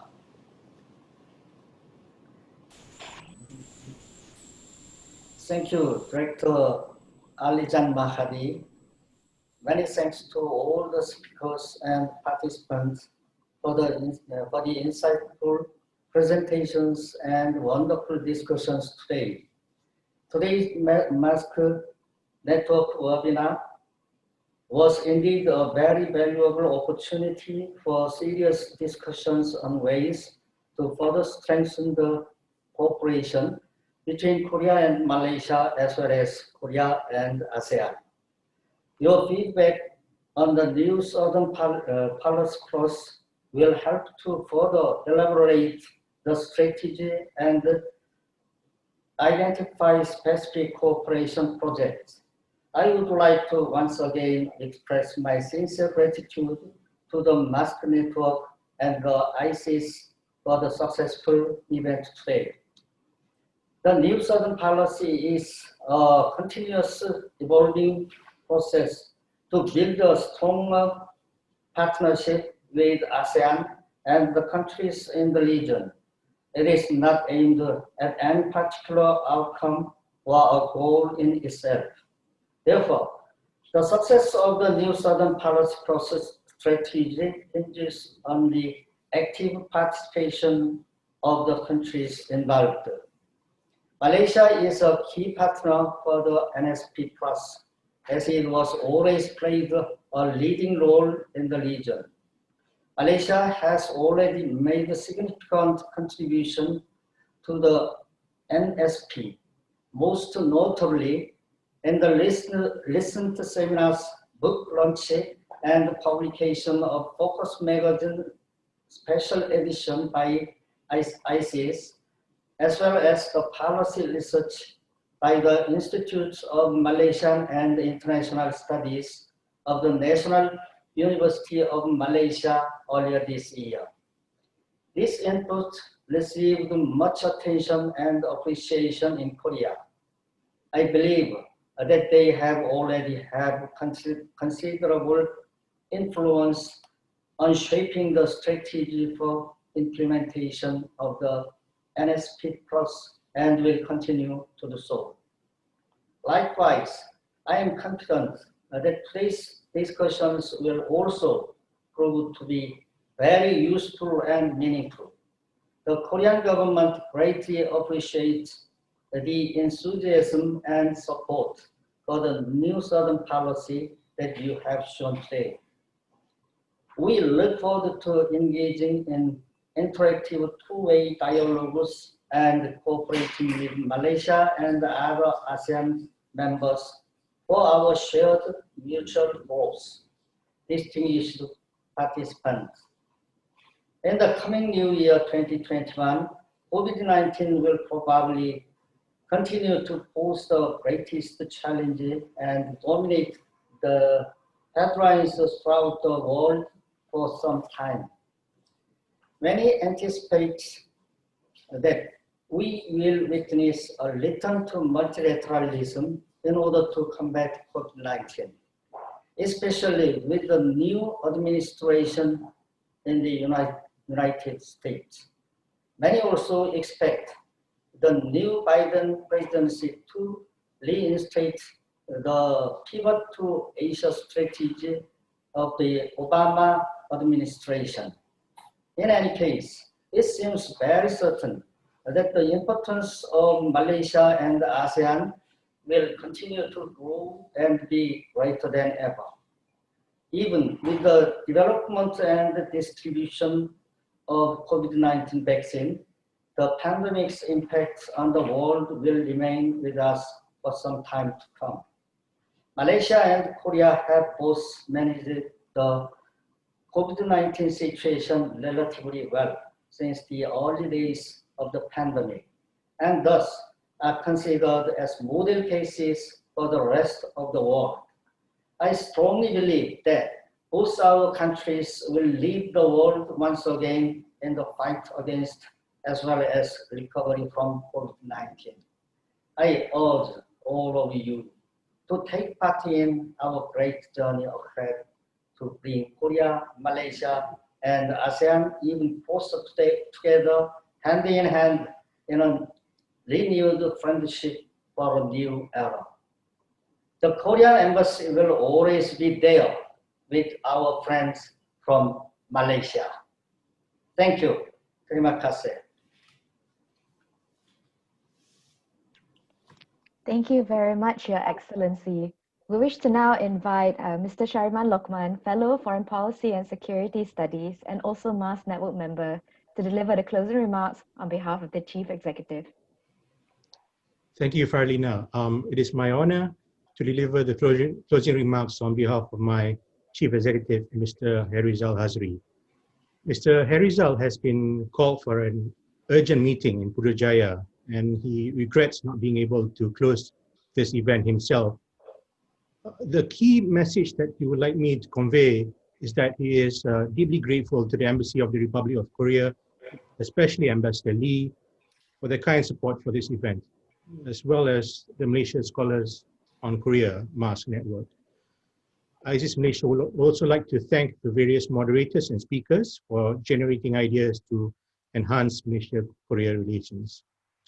Additionally, Mr. Herizal wishes to underscore his appreciation to those who have worked hard to put this event together. Among others, they include my research colleague, Ms. Farina Said, and Ms. Atika Isha and her team in the Public Affairs and Conference Services Division of ISIS Malaysia. Now, track 2 diplomacy, like diplomacy at the official level, takes a long time to bear fruit. Not a single event, not even a handful of them, can be expected to have a decisive effect on the relationship. The MAS network was formally launched just over 3 years ago on the 6th of December 2017. And this event has provided a good opportunity to reflect on the 60 years of the relationship and its future. And I must also say that we all probably agree that this relationship hasn't quite reached its full potential, and the MAS network and the events under it is a it's an important effort for us to bring that relationship to the full potential. So we can only hope that the ideas generated by these interactions will gradually filter more widely among the various stakeholders of the Malaysia-Korea relationship. ISIS Malaysia therefore looks forward to working closely with the Korean Embassy, as well as all MAS members in sustaining this effort in the long term for the benefit of nations and Koreans alike. Thank you very much. Thank you, Mr. Lokman. With that, ladies and gentlemen, we have reached the end of the event. We thank you very much for your participation and contributions to the program. Should there be any comments or any thoughts, please feel free to drop a line to myself at farlina@isis.org.my or to my colleague Haris at isis.org.my. We will share it and we will actually respond when possible. So thank you once again, and we look forward to meeting on a future platform on Korea. Have a good day ahead.